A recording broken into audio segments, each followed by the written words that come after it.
Soy Brian Tracy, bienvenidos al programa Fénix sobre la psicología del logro. ¿Se han preguntado por qué algunas personas tienen más éxito que otras? ¿Por qué algunas ganan más dinero, son más felices, tienen mejores trabajos, mejores relaciones, mejor salud y parecen sacar más provecho de la vida?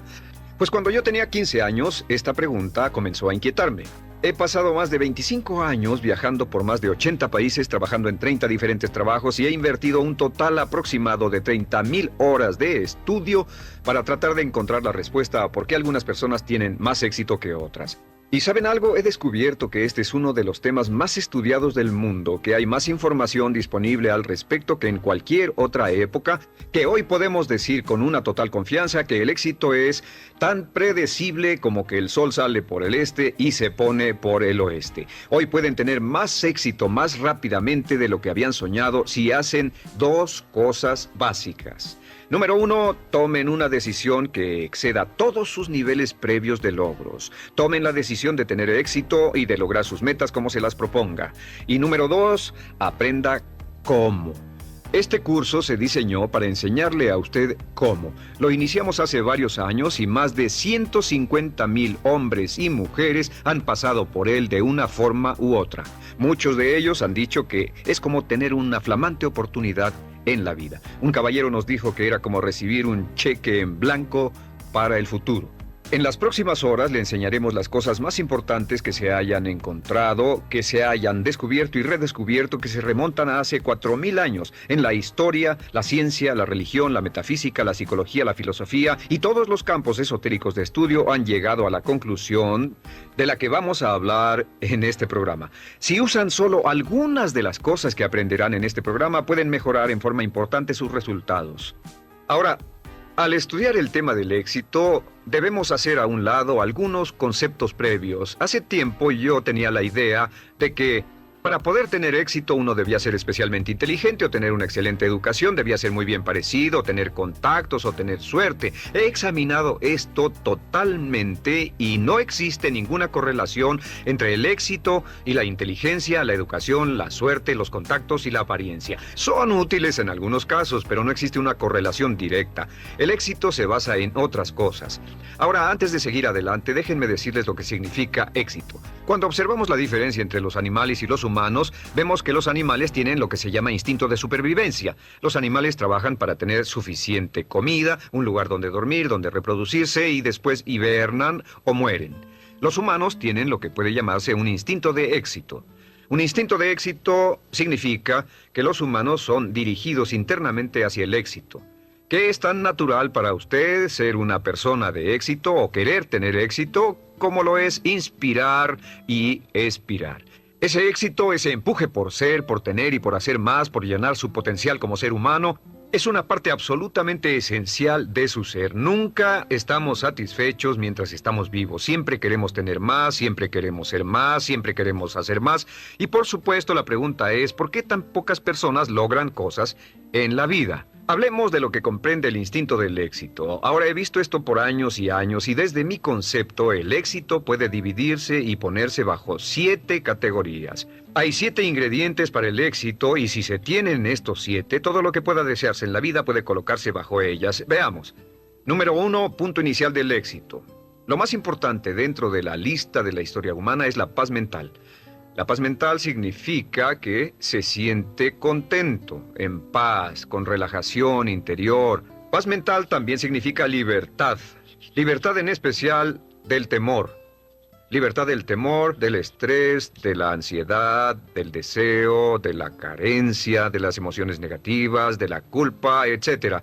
La paz mental es el primer ingrediente y el más importante del éxito porque si obtiene alguna cosa en la vida y no consigue paz mental, no podrá disfrutarla. El ingrediente número 2 del éxito, salud y energía. La salud y la energía son importantes. Si tenemos salud, estamos libres de enfermedad, libres de malestar, libres de dolor, libres de sufrimiento, etc. Pero también es importante la energía y hoy sabemos, como resultado de una investigación exhaustiva en medicina y psicología, que existe una correlación muy importante entre la paz mental y la energía. Entre el 80 y 90% de los males que sufre el cuerpo humano, incluyendo las razones por las que morimos antes de tiempo, tienen que ver con la perturbación de la paz mental. La medicina psicosomática se basa en el descubrimiento de que la psique, la mente, enferma al soma, al cuerpo. Entonces, al lograr niveles más altos de paz mental, automáticamente tenemos mejores niveles de salud y energía. Las relaciones amorosas significan que tenemos la capacidad y la habilidad de entrar en relaciones a largo plazo de amor con otros hombres y mujeres. Significa que tenemos la capacidad de darnos amor y ser amados, y la habilidad de sostener una relación amorosa es una parte esencial de un ser humano, es una característica esencial de nuestra especie humana. Y al ver las relaciones amorosas, veremos que casi todos los problemas que tenemos en la vida, un 85% de nuestros problemas en la vida, como dicen, hablan por sí mismos. El 85% de sus éxitos estarán determinados por lo bien que se relacione con otras personas. La calidad y cantidad de nuestras relaciones es una marca real de lo bien que estamos como seres humanos. Y como se sabe, los problemas en nuestras relaciones desde la primera infancia hasta que llegamos a ser adultos influyen en nuestra salud y energía y en nuestra paz mental. Si las relaciones son estables, la salud y la energía serán estables y tendremos una gran paz mental. ¿Cómo medir las relaciones amorosas?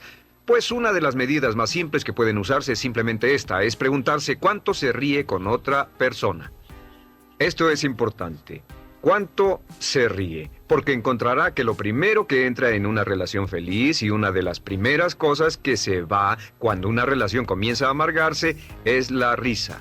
La risa, porque es una expresión completamente espontánea de la vida, es la marca real de una personalidad sana y una relación sana, como sabe por experiencia propia. Ahora, el ingrediente número 4 del éxito, libertad financiera. La libertad financiera significa que tiene suficiente dinero como para no preocuparse por el dinero.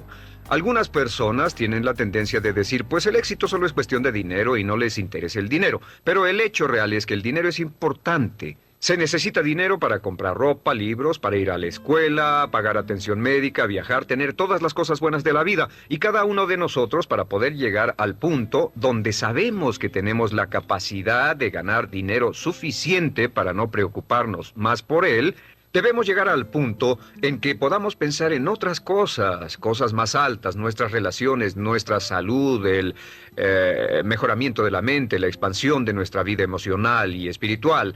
Todos debemos tener la habilidad de ganar más dinero y la mayoría de las personas desafortunadamente no ganan suficiente dinero según estiman. En este curso van a aprender cómo podrán ganar casi todo el dinero que deseen durante su vida si están dispuestos a hacer un esfuerzo y a pagar el precio necesario. El quinto ingrediente del éxito es metas e ideales valiosos. Metas e ideales valiosos. A veces cuando hablamos de ideales nos referimos a valores. Sabemos que los valores realmente viven en el corazón del ser humano. Lo que son sus valores determina casi todo lo que pasa. Las metas e ideales valiosos nos dan una sensación de significado. Significado y propósito. El doctor Víctor Frankl, fundador de la terapia Logo, concluyó después de toda una vida de investigación que nosotros como humanos necesitamos de significado y propósito. Necesitamos saber que estamos haciendo algo importante, saber al levantarnos por qué nos levantamos. Necesitamos creer en lo que hacemos, necesitamos impulsos, motivaciones, alicientes, emociones en la vida. Así que las metas valiosas y los ideales son críticos, y las metas valiosas y los ideales que sean consistentes con sus valores. Lo que hemos descubierto es que tal vez un 80% o más de personas tienen muy pocos o ningún valor, no tienen sentido de dirección, solo divagan, solo hacen lo que alguna otra persona les pide que hagan, y este es un problema importante que contribuye a la infelicidad. El sexto ingrediente del éxito es el autoconocimiento, la autocomprensión, autoconocimiento y autocomprensión. ¿Qué significa esto?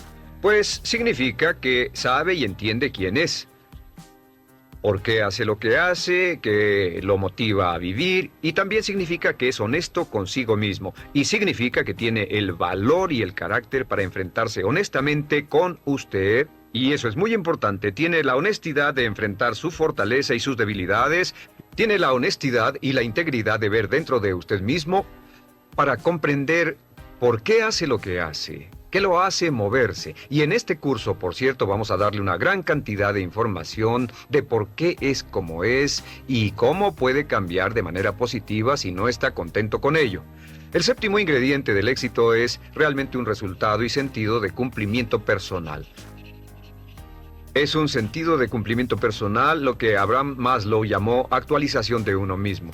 Es decir, es una sensación de que se está volviendo en todo lo que es capaz de convertirse. La actualización de sí mismo significa que cada día siente que va en dirección de llenar todas sus posibilidades inherentes.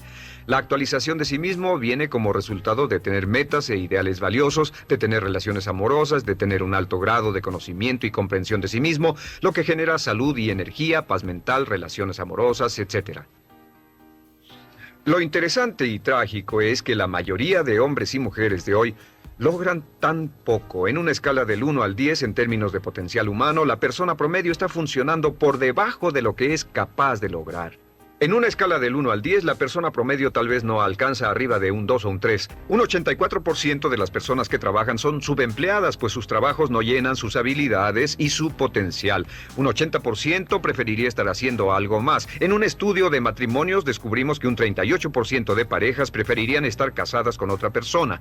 También hemos descubierto que la gran mayoría de personas en nuestra sociedad, después de toda una vida de recibir un buen salario, se retiran quebrados, se retiran pobres o con su pensión.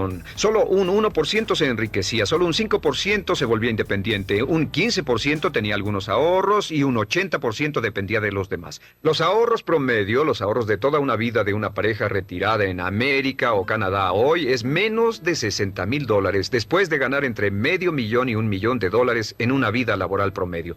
Porque la razón número 1 es que llegamos a este mundo sin un manual de instrucciones. Pasamos toda la educación y nunca se nos enseña nada sobre el éxito. Personalmente creo que debería haber un curso sobre éxito en cada grado escolar, en todas las escuelas preparatorias y universidades. Llegamos al mundo como una computadora. Imagínense que compraron una hermosa computadora y la llevaron a su casa.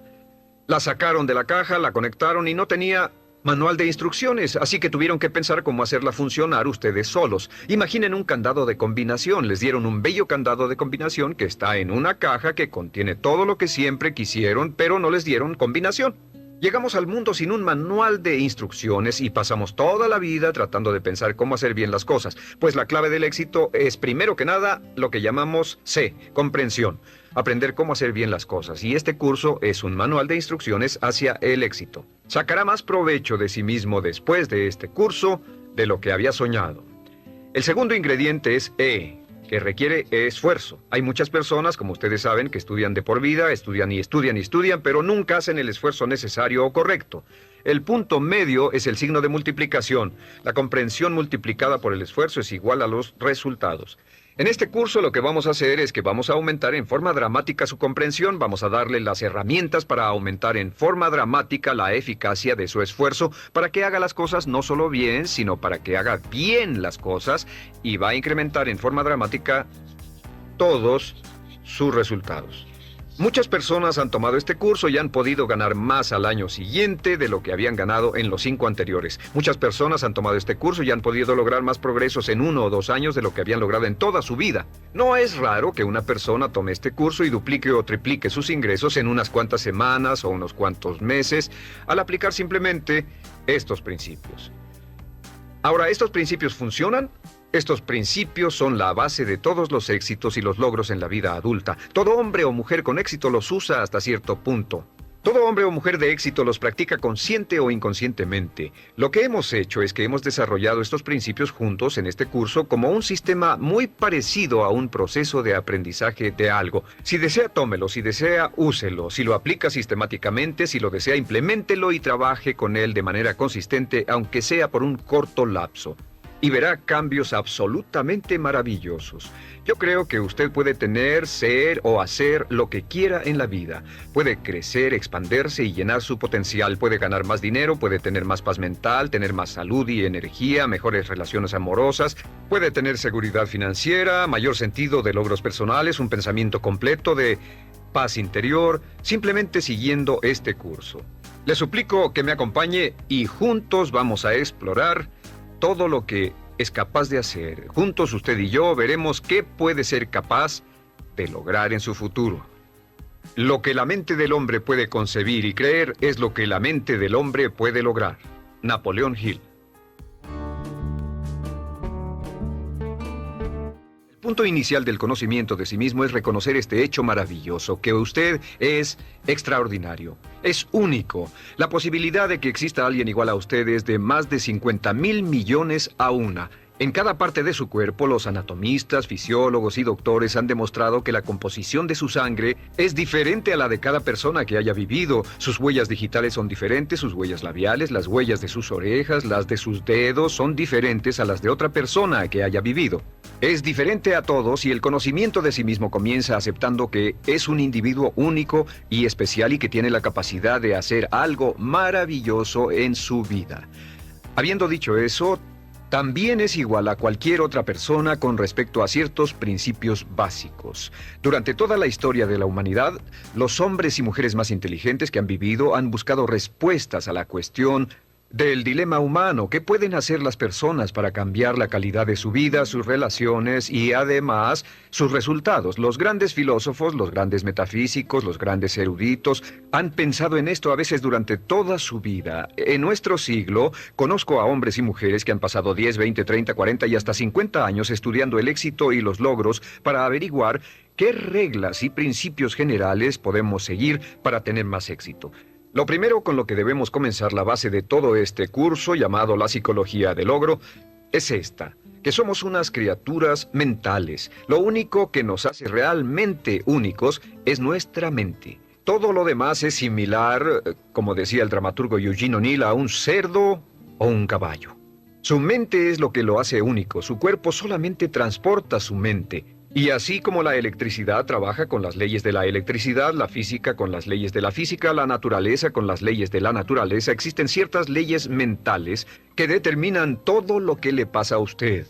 Estas leyes mentales son tan inexorables como las leyes de la gravedad. Funcionan un 100% del tiempo y cada éxito que se tiene en la vida viene de vivir la vida en armonía con las leyes mentales básicas. Y todos los problemas o dificultades que se han tenido en la vida vienen de vivir la vida sin armonía con estas leyes básicas. Las leyes mentales funcionan un 100% de las veces, al igual que la gravedad funciona un 100%. Lo que significa es que si se lanza de un edificio de 10 pisos en la ciudad donde viva, ya sea Londres, Inglaterra o en Lima, Perú, va a caer justo en el piso, ya sea que sepa sobre gravedad, que crea en la gravedad, que esté de acuerdo con la gravedad, o le sea conveniente o no la gravedad, de todos modos va a trabajar sobre usted. Las leyes mentales son exactamente iguales. En este curso le voy a presentar unas 20 leyes mentales, algunas de las cuales son más importantes que otras, pero todas ellas son críticas para que las entienda. Comencemos con la primera ley mental. La primera ley, por cierto, han sido escritas y estudiadas siglo tras siglo y muchas de ellas han sido probadas por importantes universidades, institutos de investigación y laboratorios en los últimos años y se encontró que eran tan ciertas como siempre se había imaginado. La primera ley es lo que llamamos la ley del control. Esta ley es muy simple, es una ley básica y la veremos una y otra vez. Simplemente dice que uno se siente bien consigo mismo, positivo de sí mismo, hasta el grado en que se siente que está en control de su propia vida. O se siente negativo consigo mismo hasta el grado que siente que no está controlando su vida. Lo que tiene que hacer es ver su vida hoy y preguntarse, ¿en qué partes de su vida se siente mejor? ¿En qué partes de su vida se siente usted con más control? Y verá que en esas partes es más feliz. Como el supremo bienestar humano es estar en un estado de felicidad que se expresa en paz mental y relaciones amorosas, el control es absolutamente esencial. Los psicólogos de hoy llaman a esto la diferencia entre un lugar interno de control, que es la sensación de que está a cargo de su propia vida, contra el lugar externo de control, que significa el sentimiento de que algo fuera de usted, sus cuentas, sus relaciones, su trabajo, su salud, de algún modo lo están controlando. Realmente, en la investigación del lugar de control, y existen muchas pruebas que pueden hacerse para determinar dónde se encuentra en esta gráfica, en términos de lugar de control, y lo que hay en su vida, con lo que se siente más en control o menos en control. Las personas con un lugar de control interno muy alto, los de grandes logros, tienen más éxito, más determinación propia, son más felices. Y una de las muchas cosas que tratamos de hacer en este curso es darle un sentido mucho más amplio de control en cada aspecto de su vida. El control comienza, antes que nada, con sus pensamientos.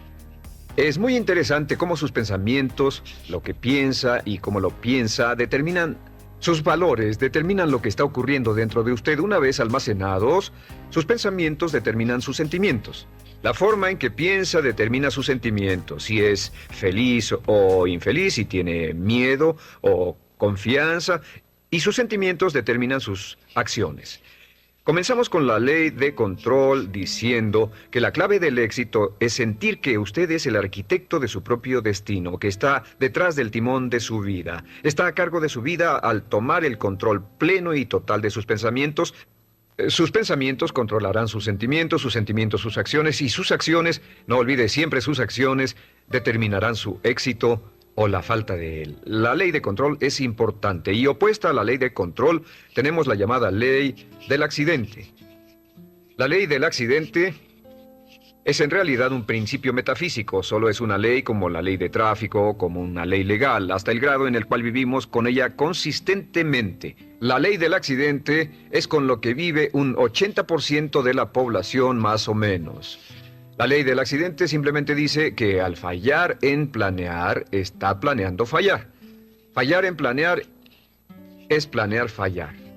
La mayoría de las personas no creen que están viviendo con esto. Pero si usted las observa, verá que esto es cierto. Fallar en planear significa planear fallar. Estas son del tipo que dice, todo es cuestión de suerte, es estar en el lugar adecuado en el momento adecuado, es la suerte y el destino, etc. Son personas que, debido a que piensan que su vida está siendo controlada por fuerzas de afuera de ellos mismos, no tienen planes claros ni metas fijas, no trabajan persistente y consistentemente día con día hacia el logro de algo que desean, y su vida parece estar a la deriva y giran en círculos como un barco sin timón.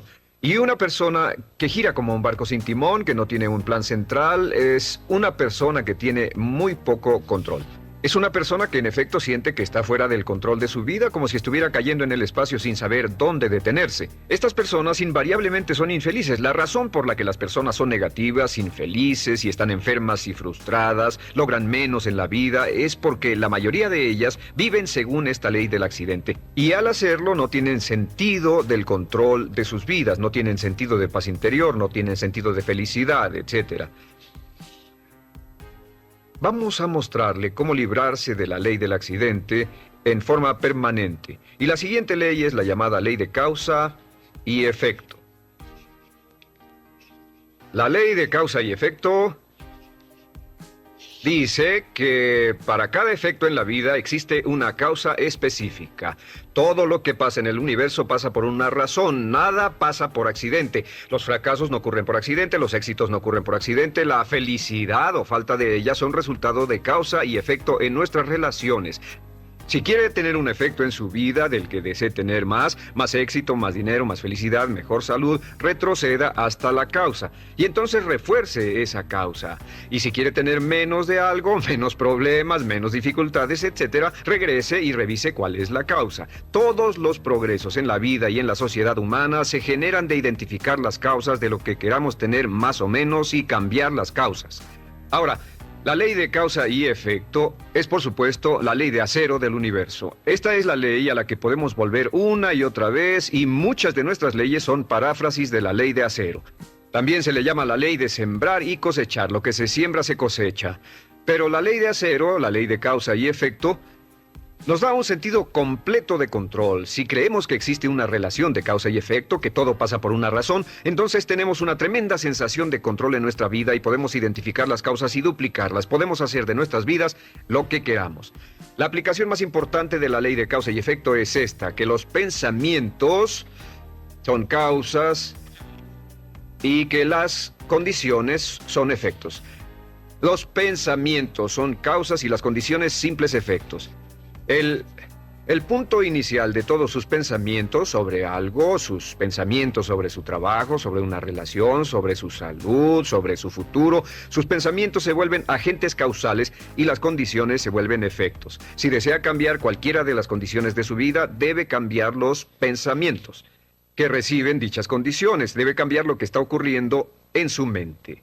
Ahora, lo sorprendente es que solo hay una cosa en todo el universo sobre lo que tiene un control total y eso es sus pensamientos. Si toma un control total y pleno de sus pensamientos y los mantiene junto con todo lo que desea de un modo positivo, entonces sus efectos se ocuparán de sí mismos con la inevitabilidad de una ley de la naturaleza. La siguiente ley es la llamada ley de la creencia. Esta ley solo dice que crea en lo que crea con fuerza, y esa es la clave, con fuerza, entre más emoción ponga en su creencia, se volverá realidad. Se volverá su realidad porque usted siempre actuará de un modo consistente con sus creencias. De hecho, toda su realidad ahora es su imagen, toda su imagen externa de sus creencias más añoradas. Si cree usted en algo positivo o si cree en algo negativo, o como dice Henry Ford, si cree que puede hacer algo o cree que no puede hacerlo, tiene razón. Nuestras creencias forman nuestras realidades. Hasta el grado en que creamos que algo sea verdad, nuestras creencias actuarán como una pantalla. Filtran cualquier información que sea inconsistente con nuestras creencias. Tenemos un deseo profundo dentro de nosotros de permanecer consistentes y siempre estamos tratando de ver nuestro mundo, de racionalizarlo, de interpretarlo para que sea consistente con lo que ya hemos decidido creer. Desarrollamos lo que se llama escatomas. Escatoma es una palabra que en psicología significa que desarrollamos puntos débiles. No vemos las oportunidades, estamos convencidos de que no existen. No vemos las posibilidades de éxito si no creemos que el éxito será posible para nosotros. Sin embargo, si comenzamos a cambiar nuestras creencias, cambiamos nuestra realidad. Les daré un ejemplo. Se cuenta la historia de un joven que venía de un pueblo del oeste. Es una historia cierta, salió en el Journal de Psicología hace un par de años. Sacó 10 en toda la secundaria y la preparatoria, y al final del último semestre escribió su prueba de aptitud para asistir a la universidad. Semanas después recibió una carta que decía, logró 98 puntos en la prueba de aptitudes y por lo tanto lo admitimos en la universidad para el otoño. Pero como no sabía mucho sobre pruebas de aptitudes, pensó que el 98 era su coeficiente intelectual. Una calificación de 98 está por debajo del promedio y como 20 puntos abajo de lo que hace falta para la universidad. Se convenció de ello y descartó toda su carrera de puros dieces. Estaba convencido de que no podría trabajar a nivel de universidad, pero fue al colegio en el otoño. Después del primer semestre estaba reprobando o casi reprobando todas las materias. Su consejero lo llamó y le dijo, ¿cuál es el problema? Su preparatoria fue excelente y estos cursos solo tienen un grado más de dificultad de los de su preparatoria. Tiene problemas con las chicas, con las drogas, con la adaptación. ¿Qué es lo que pasa? Y dijo, pues señor, hago lo más que puedo, no puede culparme. Saqué 98 de IQ. El consejero lo vio y le dijo, ¿de qué estás hablando? Y dijo, pues, en su carta decía que saqué 98 en la prueba de aptitudes. Y él dijo, hijo, eso no es un IQ, eso no es tu coeficiente intelectual de ninguna manera. Lo que pasa es que llegaste a un nivel más alto que el 98% de los estudiantes en el país que hicieron esa prueba. Eres uno de los chicos más brillantes en la universidad. Este joven salió y verificó los datos recibidos y descubrió que era cierto, que el 98 no era su coeficiente intelectual. Volvió a sus cursos y 2 años después estaba entre los 10 mejores estudiantes en la universidad. Iba a la cabeza en todas sus clases. Cuando cambió su realidad, cuando cambió sus creencias sobre su inteligencia, su realidad cambió de inmediato. Un punto importante respecto a esto es que todos tenemos creencias autodeterminantes. Todos creemos en que estamos limitados en cierto modo. Todos creemos que estamos limitados en inteligencia, creatividad, habilidad para hacer dinero. No puedo vender, no puedo hablar frente a un público. Creemos que no somos capaces de ser puntuales, que no tenemos habilidades mecánicas, etc. Investigaciones exhaustivas demuestran que nuestros talentos están muy bien esparcidos entre la población, que la mayoría de las limitaciones que tenemos en realidad no existen, solo existen en nuestra propia mente. Uno de los puntos iniciales de los grandes logros es comenzar a cuestionarse esas creencias autolimitantes y desecharlas y actuar como si no existieran. Y si usted actúa como si no existieran, simplemente desaparecen. Bien, la siguiente ley es la llamada ley de la expectativa. La ley de la expectativa es la ley de la que hemos hablado durante toda la historia humana, igual que la ley de las creencias. La ley de las creencias, dice William James, crea el hecho de que mientras el hombre crea y confía en su corazón, es él. La ley de la expectativa dice una y otra vez, lo que se espera se consigue. No se consigue lo que se quiere, sino lo que se espera. Sus expectativas, en especial sus expectativas sobre sus resultados, cómo cree que las cosas van a ocurrir, el convertirse en su propia profecía de logros. Y el doctor Robert Rosenthal de la Universidad de Harvard ha hecho alrededor de 300 experimentos sobre la teoría de la expectativa, y el doctor Rosenthal descubrió que sus expectativas tienen un efecto sobre otras personas y eventos y circunstancias, aunque sus expectativas vengan de una información totalmente falsa. Sea lo que sea, si lo espera con confianza. En otras palabras, si espera buenas cosas con la confianza de que pasen, sorpresa, sorpresa, le pasarán buenas cosas. Y si espera cosas negativas con confianza, entonces le van a pasar cosas negativas. Las personas con más éxito han desarrollado una actitud de esperar con confianza que les pasen cosas buenas. A esto se llama la actitud de una espera positiva, la actitud del ganador. El ganador busca que le ocurran cosas buenas, el ganador espera ganar de antemano y, por supuesto, lo que usted espere con confianza tiende a ser realidad, aunque la información sobre la cual se basen sus expectativas sea totalmente falsa. Le daré un ejemplo de expectativas. Hace algunos años, el Dr. Rosenthal llevaba a cabo una variedad de diferentes experimentos y llegó a la conclusión de que las expectativas que los maestros tenían de los estudiantes afectaban su habilidad para aprender y sus calificaciones. Así que realizó una serie de experimentos y uno muy importante fue el siguiente. Fue al área de la Bahía de San Francisco al inicio de un año escolar y pidió al director que llamara a 3 maestros. El director dijo a los maestros que a los 3 maestros les dijo que debido a su excelencia habían sido escogidos como los 3 mejores maestros de la escuela y a cada uno le iban a dar 30 estudiantes de los más brillantes de la escuela identificados por pruebas de IQ al final del último semestre. Podrían enseñarle a estos estudiantes durante un año y los expertos estimaban que estos estudiantes subirían en logros escolares un promedio de 20 a 30 en el transcurso de ese año escolar. Una de las condiciones, se les dijo a los maestros, era que no debían decírselo a los estudiantes ni a sus padres.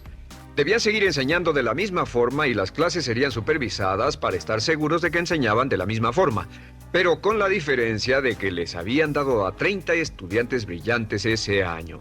Los maestros estaban encantados, emocionados, disfrutaban mucho, trabajaban duro con los estudiantes, invertían tiempo después de la escuela, se involucraron realmente mucho en la enseñanza y al final del año, oh sorpresa, las 3 clases iban a la cabeza no solo de la escuela, sino de todo el distrito en cuanto a logros académicos. Al final del año citaron a los maestros y les dijeron: vaya, tuvieron un buen año. Sí, fue genial, los chicos eran brillantes, tenían ganas de aprender. Les vamos a decir la verdad, esto fue un experimento. Lo cierto es que al principio del año escolar escogimos los nombres de 90 estudiantes al azar de toda la población y los asignamos a sus clases sin saber sus IQs.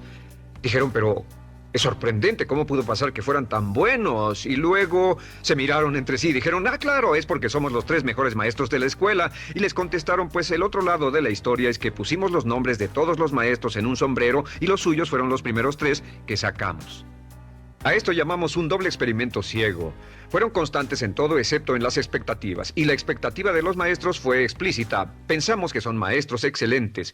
La expectativa de los maestros sobre los estudiantes fue implícita, nunca hablaron de eso. Los maestros trataron a esos estudiantes como si realmente fueran inteligentes, y los estudiantes respondieron y maduraron. Y en una de las clases, un estudiante de principios de año al final aumentó 25 puntos de IQ. En experimentos subsecuentes, un estudiante brincó hasta 27 puntos de IQ, lo que prueba que los maestros con grandes esperanzas hacen que salga la inteligencia en los estudiantes que no saben que la tienen. Marva Collins, la famosa maestra de Chicago, descubrió que si se trata a los estudiantes como si fueran inteligentes y se trabaja con ellos como si realmente fueran brillantes, simplemente nos sorprenden en términos de logros académicos. Ahora, esto nos lleva al papel crítico de las expectativas en nuestra vida. La primera parte de las esperanzas, la número 1, y donde las expectativas le afectan, las expectativas de sus padres. Hemos visto que como adultos tenemos la tendencia de tratar de vivir según las expectativas de nuestros padres toda la vida. Si nuestros padres fueron fuertes y nos apoyaron y fueron amorosos, amables, alentadores y creyeron en nosotros, inconscientemente lucharemos por vivir una vida consistente con estas expectativas. Si nuestros padres fueron críticos y condenadores, quejumbrosos y estaban descontentos con nosotros, etc., veremos que toda nuestra vida tenemos la tendencia de menospreciarnos. Así que estén alertas. ¿Cuáles eran las expectativas de sus padres? ¿Positivas, negativas, alentadoras, desalentadoras? ¿Y cuánto están afectándole ahora? La segunda área de expectativa es la expectativa de su jefe. En todos nuestros estudios hemos visto, en especial en nuestros estudios sobre excelencia en las organizaciones, hemos visto que los jefes con grandes expectativas tienen ambientes laborales con altos desempeños. Pero si trabaja para un jefe negativo, criticón, si trabaja para un jefe con esperanzas negativas o actitudes así, es probable que su desempeño no será el mejor. De hecho, si mira el curso de su carrera laboral, estará de acuerdo en que los asuntos de su vida que disfrutó más fue el trabajar con un jefe que tenía expectativas positivas para usted y sus habilidades. ¿No es cierto? La tercera área de expectativas es las expectativas que tiene de otras personas, en especial de sus hijos, de su cónyuge o de su pareja, en especial de sus subordinados que confían en usted. Nosotros nos vemos profundamente afectados por las opiniones de cualquiera a quien respetemos, por lo que sienten aquellos que respetamos. Si tiene expectativas positivas de las personas que lo rodean, en especial sus hijos, actúa para cumplir esas expectativas. Y la regla básica con respecto a esto es: siempre espere cosas buenas de los demás con hechos y palabras y diga continuamente: creo en ti. Ahora, el área número 4 de las expectativas es la expectativa que tiene para sí mismo. En el análisis final, estas son las más poderosas. Si tiene expectativas positivas de sí mismo, se sorprenderá de lo que significará para su vida. Siempre espere lo mejor. Siempre espere lo mejor. Aquí está un pequeño ejercicio que aprendí de uno de mis graduados en uno de mis seminarios en vivo. Descubrió que al comenzar cada día con un simple ejercicio de decirse a sí mismo: creo que algo maravilloso va a ocurrirme hoy. Creo que algo maravilloso va a ocurrirme hoy. Creo que algo maravilloso va a ocurrirme hoy. Este pequeño ejercicio cambió toda su actitud. Pasaba todo el día con la actitud de autoconfianza y esperanza de que todo lo que pasara en el transcurso del día era tal vez lo maravilloso que le iba a pasar. Y sabe que si hace esto, decir antes de irse a dormir: creo que algo maravilloso me va a pasar mañana. Y si dice cuando se levante por la mañana: creo que algo maravilloso va a pasarme hoy. Y si todo el día dice: pienso que algo maravilloso va a pasarme, verá que al irse a dormir la noche siguiente, y trate de hacer este ejercicio hoy, es poderoso. Suena cursi, pero es un ejercicio muy poderoso. Si lo intenta, verá que al irse a dormir no podrá pensar en todas las cosas maravillosas que le pasaron. Se sorprenderá de cómo encontrará dónde estacionarse, sus amigos le llamarán, recibirá los cheques en el correo, su vida será una serie de felices y positivas experiencias. Siempre espere lo mejor. Creo que algo maravilloso va a ocurrirme hoy, y por la inexorabilidad de la ley de la naturaleza le va a ocurrir. Le aseguro que le ha pasado a miles y miles y miles de nuestros graduados, quienes estaban literalmente sorprendidos por el efecto de este cursi ejercicio. La siguiente ley se llama ley de la atracción. La ley de la atracción simplemente dice que somos un imán viviente. Un imán viviente. Y que inevitablemente atraemos a nuestra vida a personas y circunstancias que están en armonía con nuestros pensamientos dominantes. En el universo sabemos que toda la energía está en un estado de vibración, que todo está vibrando. Aún este pizarrón está vibrando, su piel está vibrando, todas las sustancias vibran porque tienen una estructura molecular. También sabemos que hay una ley de la radiación, que todo vibra hacia afuera. El proceso de entropía. Sabemos que todo lo que pensamos, nuestros pensamientos también son una forma de energía que está vibrando y se irradia hacia afuera de nosotros y viaja a la velocidad de la luz y afecta a personas y circunstancias a grandes distancias. ¿Ha tenido la experiencia de que está pensando en alguien y suena el teléfono y es ese alguien? ¿Ha tenido la experiencia de que llame a alguien más y le digan, ¿estábamos hablando de ti? Esto brinca en su mente. ¿Ha tenido la experiencia de estar conectado con su esposo o esposa y piensa, me gustaría salir a cenar a tal y tal lugar? Y llama a casa y le dice, ¿por qué no vamos a cenar a tal y tal lugar? Todos estos son ejemplos de esta ley de atracción. La ley de atracción está considerada por muchos como una de las leyes más importantes de la existencia humana. Recuerde, siempre se atraerá a personas positivas o negativas, personas o circunstancias que armonicen con sus pensamientos dominantes. Que sea lo que sea que esté pensando, continuamente lo atrae a su vida, lo jala hacia su vida como un imán. Por eso es tan importante mantener sus pensamientos en lo que desea, mantenerlos en lo que anhela y mantenerlos fuera de lo que no desea. Por cierto, al avanzar y desarrollarse, volverse más prominente y más agudo con estos métodos, la ley de atracción funcionará más rápido para usted y con mayor exactitud, así que tenga cuidado al usarla. La última ley de la que hablaremos en esta sesión se llama la ley de la correspondencia. La ley de la correspondencia es la ley que dice, y la cita Jesús, como dentro, así fuera. Como dentro, así fuera. Y lo que significa simplemente es, su mundo exterior es un espejo. Tal vez sea la mejor palabra. Su mundo es un espejo y simplemente refleja lo que está pasando con su mundo interior.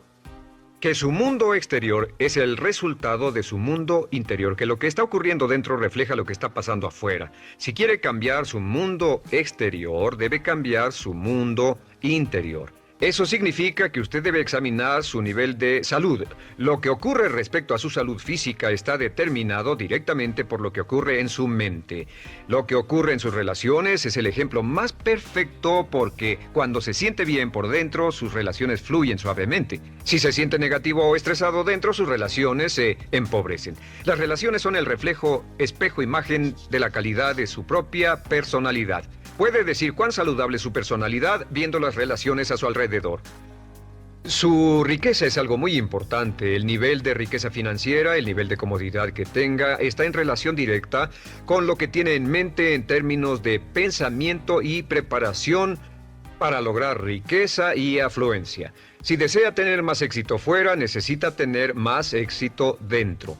Y entre más trabaje en el interior, que es la única parte de toda su vida que puede controlar, entre más trabaje en el interior, más rápidamente cambiará su mundo externo.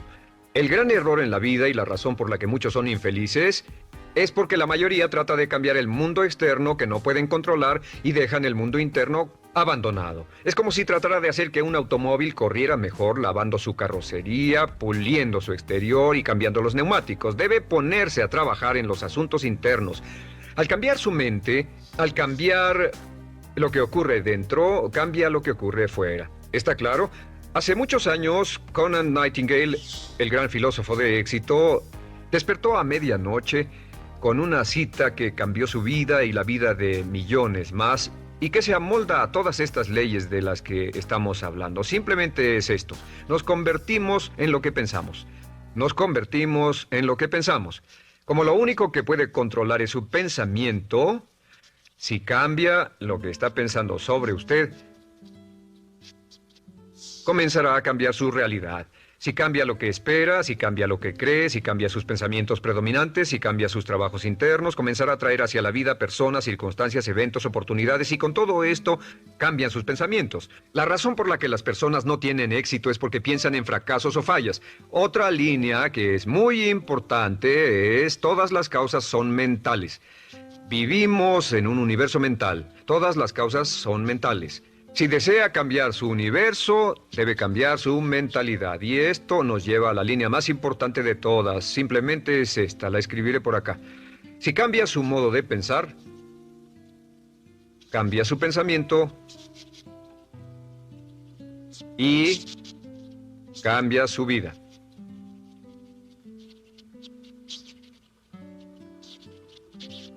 Cambie su pensamiento y cambiará su vida. Ahora, en el transcurso de los años, ha acumulado y reunido una gran cantidad de información, ha acumulado y reunido una enorme cantidad de experiencias, algunas positivas, otras negativas. Cada una de ellas está almacenada, cada una de ellas tiene cierto efecto en lo que le está pasando ahora.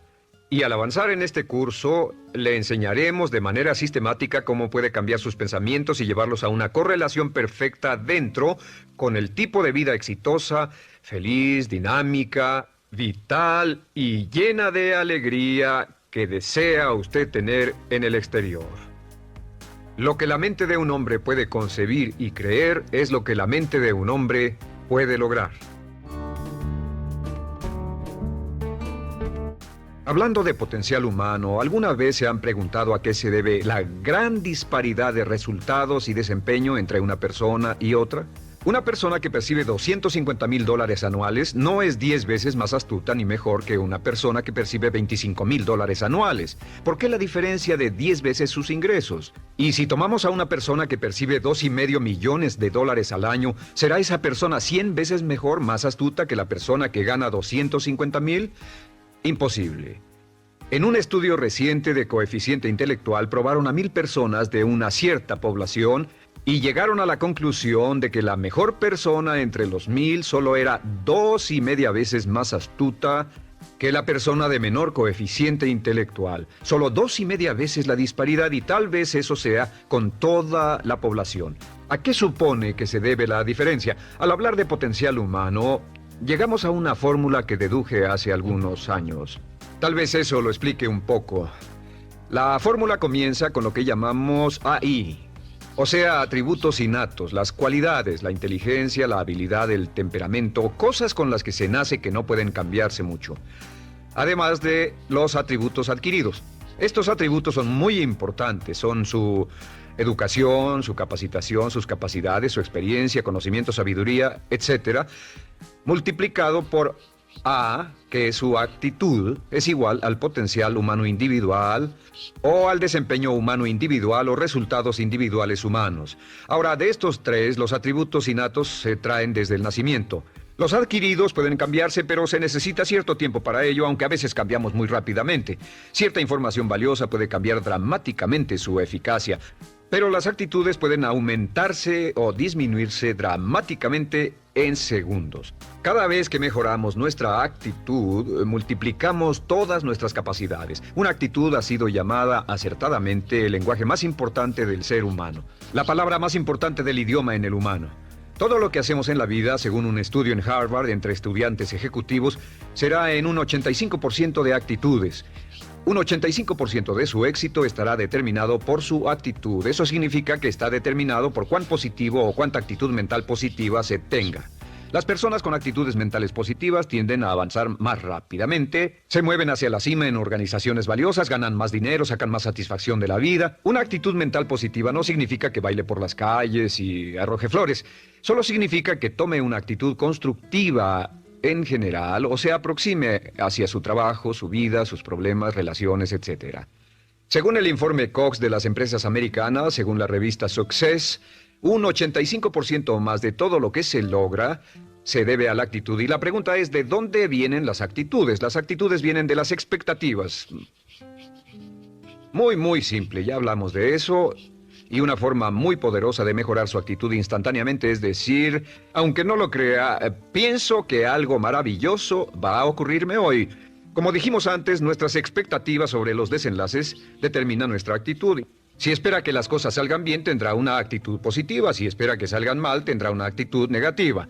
Y lo maravilloso es que podemos fabricar nuestras expectativas. Podemos esperar lo que deseamos. Podemos esperar cosas buenas, cosas malas, y no nos decepcionaremos. ¿De dónde surgen nuestras expectativas? Nuestras expectativas surgen de nuestras creencias y de nuestros valores.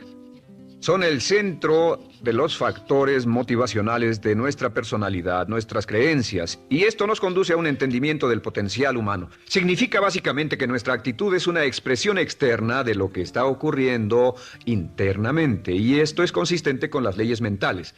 Con respecto a las creencias, cada uno de nosotros tiene muchas creencias en el fondo que los psicólogos llaman los conceptos propios.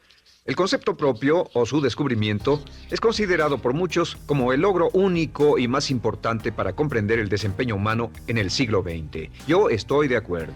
El concepto propio es como, si queremos usar una analogía militar, el centro de mando. O si queremos usar una analogía técnica, es el programa central de su computadora básica. Es un grupo de creencias, valores, actitudes, sentimientos, ideas, etcétera, almacenadas en el fondo de nosotros y son el resultado de casi todas las experiencias que hemos tenido en la vida. Y algunos investigadores dicen que el concepto propio comienza a formarse aún antes del nacimiento, pero el concepto propio, una vez colocado, precede, predice y determina sus niveles de eficacia y desempeño en todas las áreas de nuestra vida. El concepto propio se convierte en el centro de mando o el programa maestro. El concepto propio de este grupo de creencias determina lo que dirá, lo que hará, cómo actuará, cómo se siente y reacciona, etc. ¿Qué significa esto? Significa que todas las mejoras en su vida externa, todos los cambios en su realidad comienzan con un cambio en su concepto propio. Les voy a explicar lo que significa. Esta es una gráfica muy simple. Hablamos de potencial humano y decimos que la persona promedio usa un 10% o menos de su potencial. Según investigaciones, tal vez es mucho menos. El Instituto Stanford Brain en Santa Clara, California, estima que tal vez se aproxime a un 2%. Seremos generosos y diremos que la persona promedio usa un 10%. Significa que en los mejores casos, la mayoría, como usted o yo, no usamos un 90% de nuestro potencial. Uno de los mejores filósofos, Oliver Wendell Holmes, dice que la tragedia de la persona promedio es que llegan a la tumba con su música aún por dentro. Aún están funcionando con mucho menos de su potencial total. Y esto es el potencial humano. Sabemos que existe una relación directa entre el potencial humano y el concepto propio. Pero como nuestros conceptos propios o nuestras estimaciones de nosotros mismos generalmente son mucho menores de lo que debieran ser, nuestro nivel de desempeño y eficacia también es menor. Sabemos que nuestro concepto propio es altamente subjetivo. ¿Qué significa esto? Significa que el concepto propio, lo que pensamos que es cierto sobre nosotros mismos, no está basado en la realidad, está basado en información que hemos tomado y aceptado como cierto, hasta el grado en que creemos lo que sea de nosotros mismos y se vuelve cierto para nosotros porque actuamos de una forma consistente con ello. Algunas personas que leen sus horóscopos y creen en horóscopos predicen su futuro. Hay algunas personas que toman la crítica y las opiniones de otros a quienes ni siquiera respetan y hacen suyas esas ideas, dando un resultado muy negativo. Lo que piense, lo que acepte como cierto, se vuelve cierto para usted. También sabemos que como adultos tenemos una variedad de conceptos propios. Tenemos un concepto propio de cómo vestirnos, cuánto pesamos, lo que comemos, lo bien que podemos hablar en público, qué tipo de padres somos, qué tipo de hijos somos con nuestros padres, qué tipo de esposo o esposa somos, qué tipo de amante, de conductor. Lo interesante de manejar es que todos los hombres tienen un concepto muy positivo con respecto a esto. Las mujeres no entienden esto, pero los hombres nacen con un genio inherente para manejar. Todos los hombres son choferes excelentes. Si no lo creen, todo lo que tienen que hacer las mujeres que están viendo esto es pensar en la última vez que trataron de corregir la forma de conducir de un hombre y recordarán que no obtuvieron buenas respuestas. ¿Cómo respondemos ante alguien que desafía nuestro concepto propio, sugiriendo que no somos las personas que pensamos ser? Estamos a la defensiva, nos enfadamos, nos irritamos, es difícil que nos traten. Tenemos un concepto propio de lo creativos que somos, lo inteligentes, lo rápido que leemos, lo bueno que somos en los deportes, y si practicamos una gran variedad de ellos, tenemos un concepto propio para cada uno de ellos. Tenemos un concepto propio de lo bien que cocinamos, de lo bien que educamos a nuestros hijos, de lo bien que limpiamos nuestra casa, los autos que manejamos, etc. Y también de lo que valemos por lo que ganamos. Es muy interesante saber que nunca ganamos más del 10% de nuestro concepto propio en ingresos. Nuestro concepto propio determina nuestro nivel de ingresos. Este nivel de concepto propio se llama zona de confort. Y aunque querramos más dinero, veremos que la tendencia humana natural de todas las actitudes es luchar por lograr entrar a la zona de confort y luego quedarnos ahí. Si ganamos un 10% por encima de nuestro concepto propio de ingresos, tendremos una necesidad imperante de deshacernos de ese dinero. Lo donaremos, lo gastaremos en forma extravagante y hasta lo perderemos si recibimos demasiado. Las personas que ganan la lotería siempre están quebradas a los 2 o 3 años. Queman el dinero porque ese dinero está más allá de su concepto propio. Si gana 10% o menos de su nivel de concepto propio, se descubrirá luchando, trabajará más duro, más tiempo, pensará en forma más creativa, buscará diferentes formas para aumentar aumentar sus ingresos o sus segundos ingresos. La única forma de mejorar cualquier parte de su vida, incluyendo sus ingresos, es aumentando el nivel del concepto propio de sus ingresos, comenzando a pensar en usted como si estuviera ganando más dinero. Si quiere bajar de peso, la única forma en que podrá lograrlo es pensando en que está delgado. Piense en usted mismo como una persona más delgada. Si quiere volverse una persona más popular, más amorosa, más feliz o más sana, comience a pensar una y otra vez en esas cosas hasta que se vuelvan parte de su nuevo concepto propio. Hablaremos de eso más adelante. Es una parte esencial de la programación de su mente hacia el éxito. Su concepto propio global está determinado por el promedio de sus conceptos propios en las áreas que considere importantes. Ahora, su concepto propio está formado de 3 partes críticas. La primera parte del concepto propio es el ideal propio. El ideal propio es la persona que más desearía ser, es su idea de lo que constituye un ganador, es su visión ideal de lo mejor que puede ser usted. Nada más, una de las cosas que sabemos de las personas con éxito es que las personas con éxito tienen ideales propios muy claros, ideales claros de quién quieren ser en el futuro. Las que no tienen éxito tienen ideales muy vagos. El número 2 es la autoimagen. La autoimagen es como un retrato de cómo se ve a sí mismo y lo que piensa de sí mismo. La autoimagen es el espejo interno, es como se percibe a sí mismo ahora en su desempeño actual, en forma cotidiana. La tercera parte es su autoestima. Su autoestima es cómo se siente consigo mismo.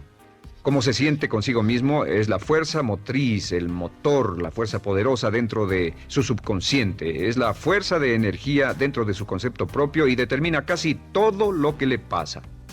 La mejor definición de autoestima es cuánto se agrada a sí mismo.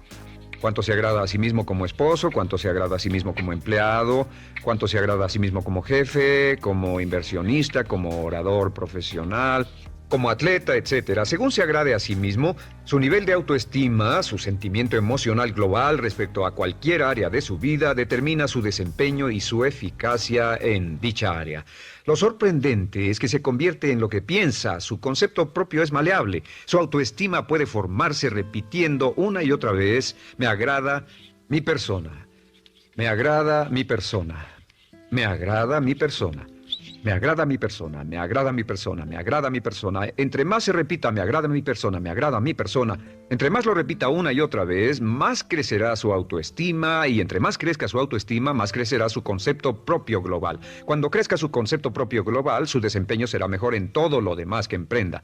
Cada vez que diga, me agrada mi persona, me agrada mi persona, me agrada mi persona, me agrada mi persona, me agrada, será como bombearse psicológicamente. Todo lo que pase que haga que su autoestima suba, hará que se comporte mejor. Todo lo que haga que su autoestima baje hará que se comporte peor, que cometa errores, que sea infeliz, etc.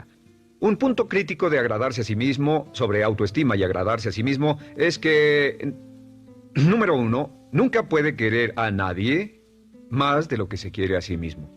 Que su nivel de autoestima es determinante de la calidad de relaciones que tenga con los demás. Y número 2, es que nunca puede esperar que nadie más lo quiera o respete más de lo que se respeta a sí mismo. Cuanto se agrade o se respete a sí mismo, determina sus actitudes hacia usted.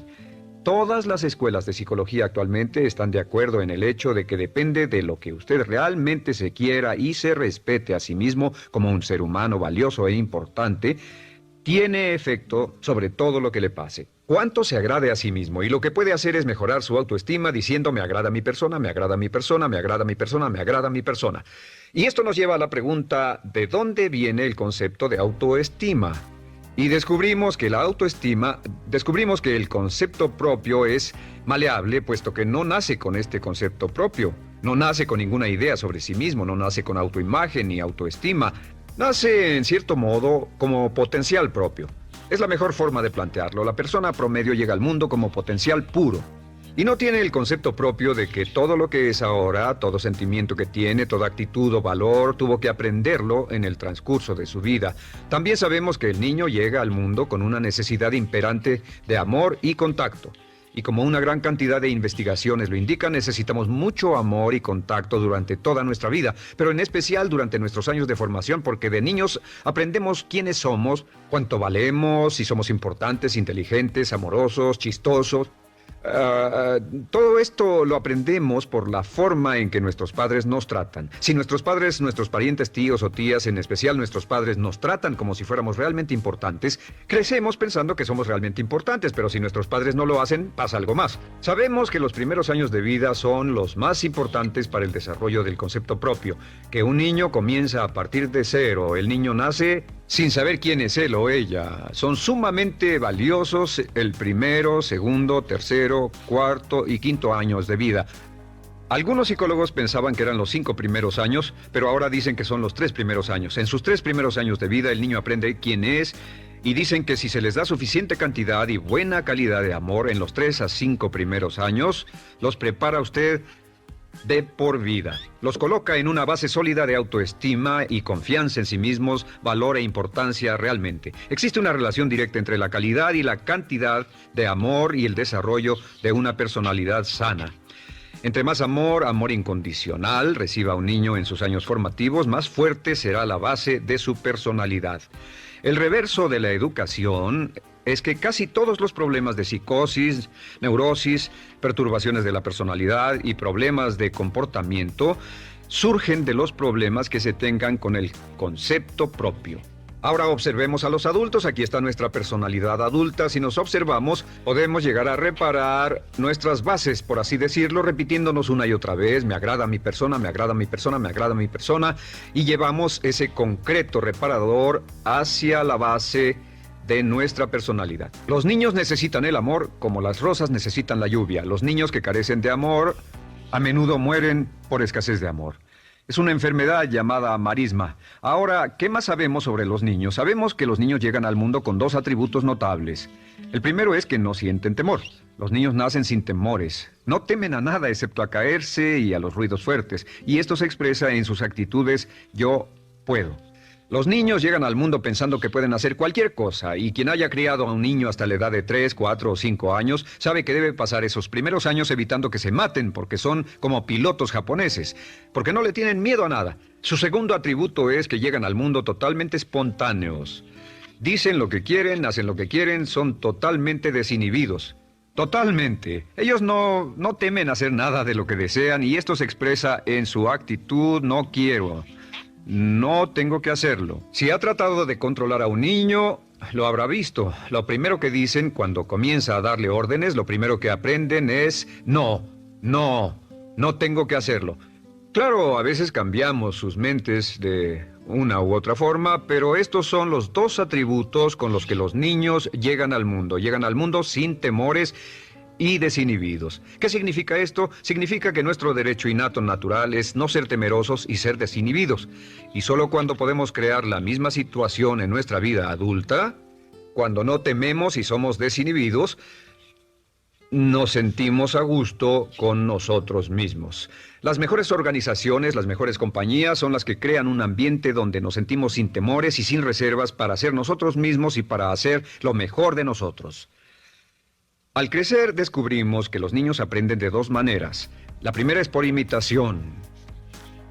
Imitan a uno o a ambos padres, en especial al padre dominante.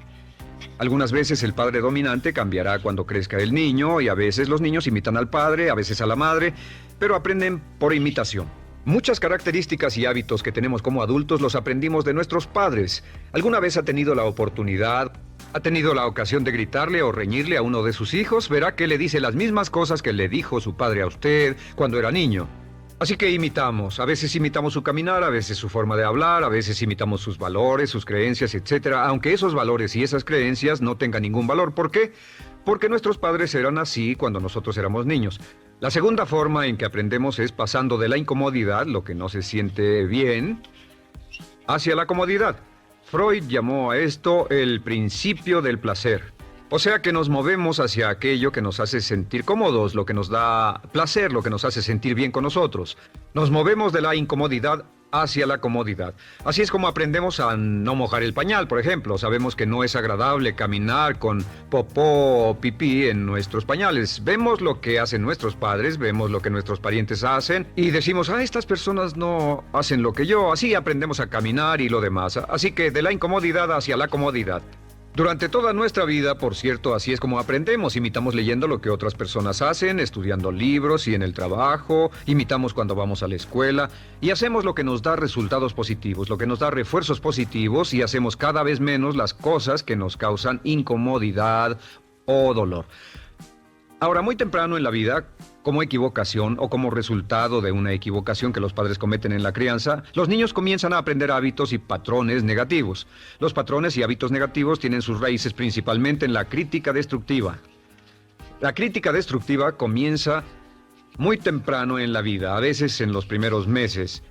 Y la crítica destructiva la usan los padres para dirigir y controlar a sus hijos. Desafortunadamente, tiene un efecto muy peligroso y dañino sobre nosotros, ya que la crítica destructiva tiende a minar la integridad de la personalidad del niño.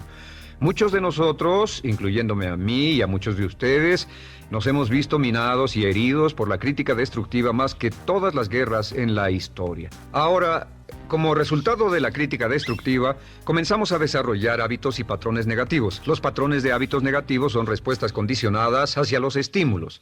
Los patrones de hábitos negativos se desarrollan en los inicios de la vida. Se desarrollan como resultado de una repetición del temor y el dolor una y otra vez. Se desarrollan como resultado de la crítica destructiva, el castigo físico, etc. En los inicios de la vida comenzamos a desarrollar dos manifestaciones que nos persiguen durante toda nuestra vida y más que ninguna otra cosa inhiben nuestro potencial. La primera es la llamada patrón de hábito negativo inhibido. El patrón de hábito negativo inhibido se aprende cuando al niño le dicen una y otra vez no. Aléjate de ahí, no toques eso, y se le castiga. Cuando el niño intenta algo nuevo, o se involucra con algo, o huele algo, o derrama algo, o rompe algo accidentalmente, el padre estalla y se enfada mucho. Como ven, el niño está impulsado por la curiosidad insaciable de explorar su mundo. Y lo que pasa es que cuando lo explora o se interesa y echa a perder algo, si el padre reacciona golpeando al niño, el niño comienza a pensar cada vez que intento algo nuevo, cada vez que intento algo diferente, cada vez que voy más allá de mis límites, cada vez que me salgo de mi zona de comodidad, cada vez que no juego sanamente, me golpean, me castigan, me lastiman, me envían a mi alcoba y me siento mal. Y muy pronto el niño desarrolla el sentimiento de no puedo, no puedo, no puedo. Cada vez que trato algo diferente, me castigan. No puedo, no puedo, no puedo. Es como la respuesta de Pavlov. Pavlov sonaba la campana y le daba de comer a un perro, y el perro salivaba, y Pavlov alimentaba al perro. Mientras sonaba la campana, el perro salivaba y siguió haciendo eso, y después Pavlov solo sonaba la campana y el perro salivaba. Lo que pasa en la vida adulta es que esto crea lo que llamamos temor al fracaso. El temor al fracaso es una respuesta condicionada a un proceso de crítica destructiva que ocurre en los primeros 5 o 6 años de la vida. El temor al fracaso automáticamente nos activa, nos sentimos ansiosos, tensos, intranquilos, sentimos presiones y estrés en nuestro plexo solar, sentimos ganas de retirarnos del evento y el temor al fracaso es la razón principal por los fracasos en la vida adulta. Es la razón principal por la que evitamos cumplir plenamente nuestro potencial. De hecho, todos los patrones de hábitos negativos se experimentan en el cuerpo físico. Puedes saber cuál es un patrón de hábito negativo porque se siente en el cuerpo físico, precisamente. El patrón de hábito negativo inhibido, el temor al fracaso, el no puedo, ocurre primero que todo en el plexo solar. ¿Ha tenido la ocasión donde debe hablar frente a un grupo, debe ir a una revisión de su desempeño o debe hacer una llamada determinante? Primero su plexo solar se aprieta. Si el temor continúa, su respiración se acelera. Su corazón comienza a latir apresuradamente, su frecuencia respiratoria aumenta y le duele la cabeza como migraña en la parte frontal, su garganta se le cierra y no puede hablar y se le seca la boca por completo. Y como se pone tan tenso y asustado, va corriendo al baño. Estas son todas las manifestaciones. No hay peligro físico, pero sí peligro psicológico, una respuesta condicionada. Cuando sentimos estas cosas, la tendencia es retirarse de la situación que las ocasiona y es la razón por la que no logramos mucho si retrocedemos. Es muy importante. El segundo patrón de hábitos negativos es el compulsivo. El patrón de hábito negativo compulsivo se aprende cuando a los niños se les dice una y otra vez, más vale que lo hagas. Si no lo haces, tendrás problemas o me las pagarás. A los niños se les convierte en recipientes del amor condicionado. Los padres no intentan hacer esto, pero lo que hacen es sugerirle al niño, no te amo. por lo tanto no estás a salvo, a menos y hasta que hagas lo que yo quiero. El niño crece sintiendo, tengo que hacer lo que quiera mi mamá. Debo complacerla, debo complacer a papá, debo complacer a los demás, debo complacer a mis parientes y a veces debo complacer a mis semejantes, debo complacer a mis maestros, debo complacer a todo el mundo y crecen con esto, debo.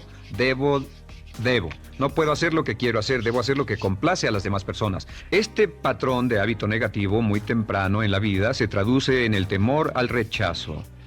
El temor al rechazo lo experimentan los hombres como adultos como un comportamiento tipo A. Hablaremos del comportamiento tipo A posteriormente.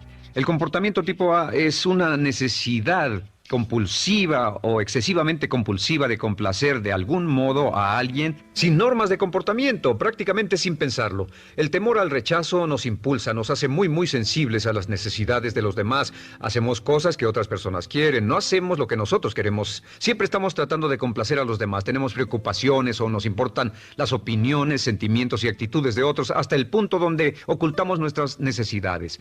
El temor al rechazo se siente en la columna del cuerpo.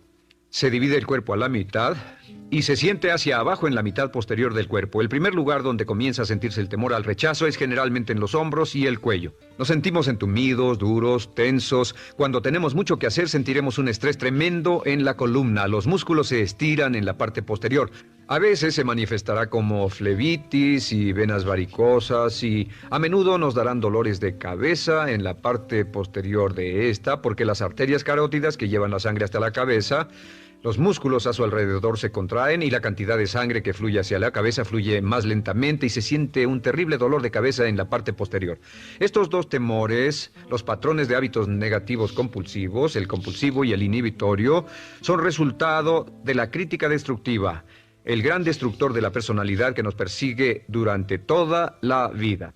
Y lo maravilloso de todo esto es que como son patrones de hábitos aprendidos, podemos olvidarlos. Podemos acabar con el temor al fracaso que nos detiene. Podemos acabar con el temor al rechazo que hace que hagamos cosas que complacen a los demás en vez de complacernos a nosotros, trabajando con nuestra propia autoestima. Porque existe una relación inversa entre la autoestima y el patrón de hábitos negativos. Porque entre más se agrade a sí mismo, menos teme al fracaso. Entre más se agrade a sí mismo, menos teme al rechazo. Entre más se agrade a sí mismo, menos temerá a cualquier cosa. Y si sigue repitiendo, me agrada mi persona, me agrada mi persona, me agrada mi persona una y otra vez, si sigue diciendo esto, con el tiempo su autoestima sube más y más y más y más y sus temores desde luego bajan. Cuando su autoestima sube, sus temores van en dirección opuesta.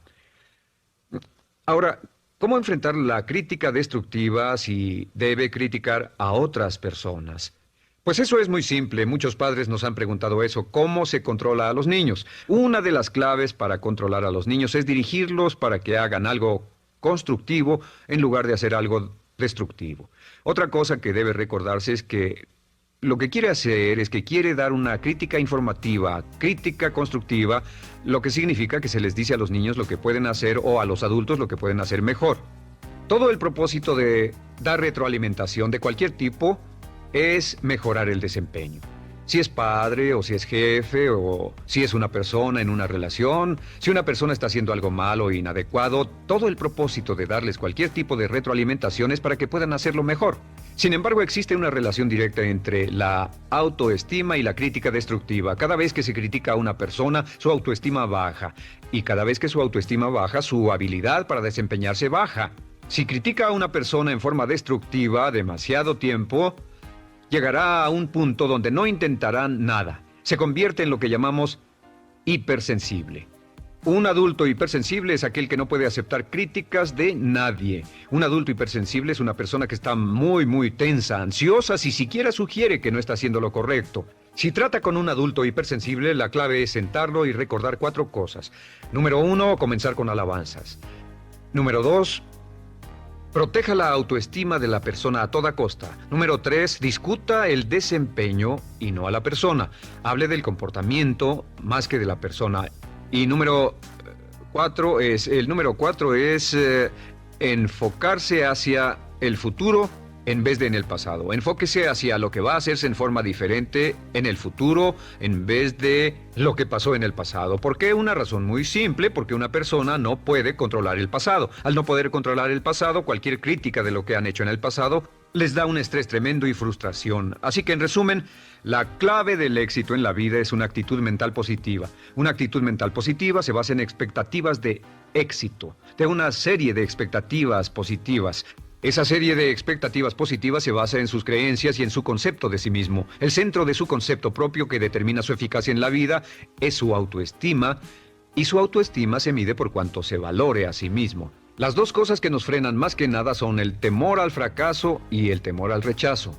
Y uno de nuestros secretos centrales de éxito es este: conviértase en un organismo generador de autoestima perpetua. Haga continuamente cosas para usted mismo, hacia sí mismo en su vida, que hagan que se agrade a sí mismo, que se ame, que se acepte, que se respete, que hagan que se sienta fantástico con usted mismo.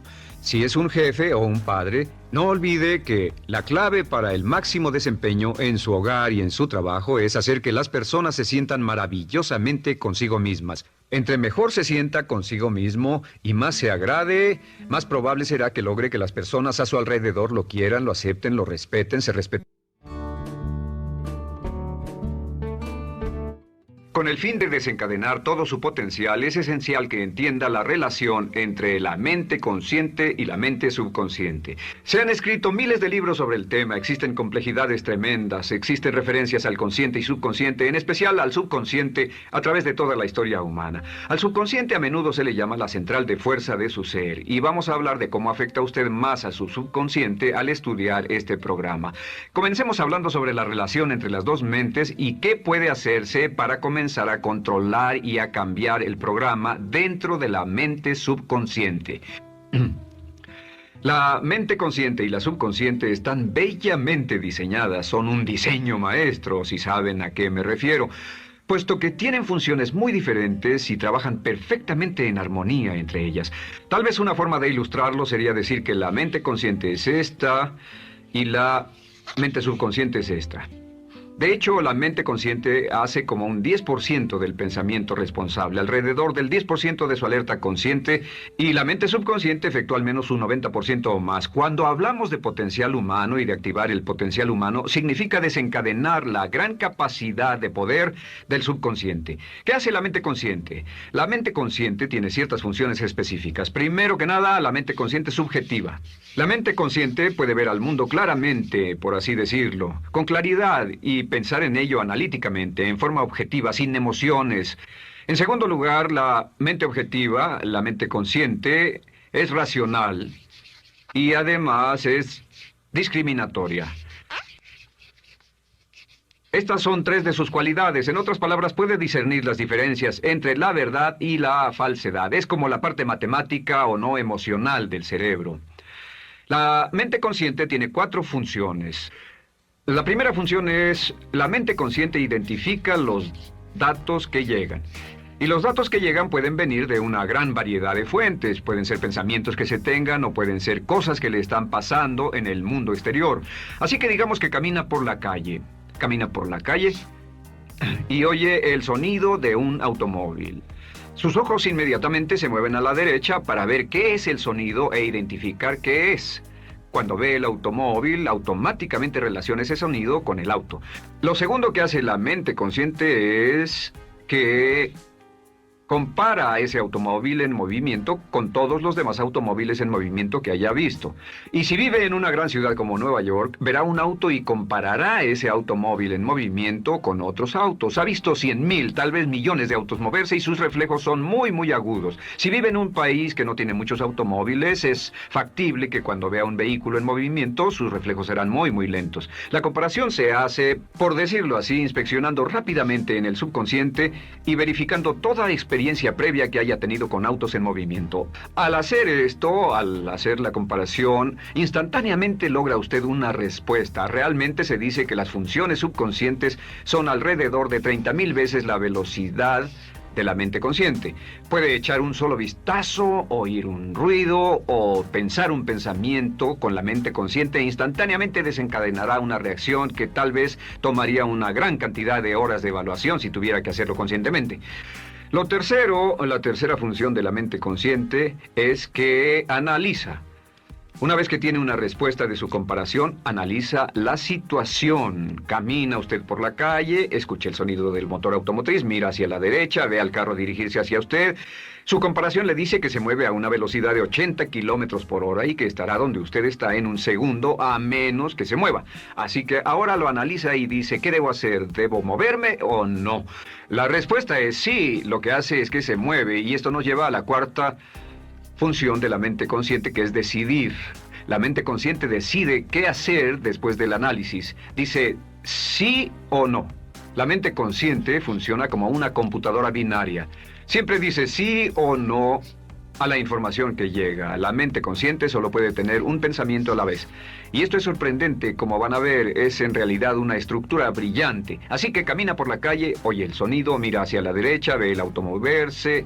La comparación le dice que el auto se mueve hacia usted y el análisis del auto en movimiento le dice que debe quitarse. Usted dice, ¿me moveré? ¿Sí o no? La respuesta es sí. ¿Me muevo hacia adelante? ¿Sí o no? La respuesta es no. ¿Me muevo hacia atrás? ¿Sí o no? En cuanto dice, sí, me muevo hacia atrás, esta palabra sí pasa a su mente subconsciente.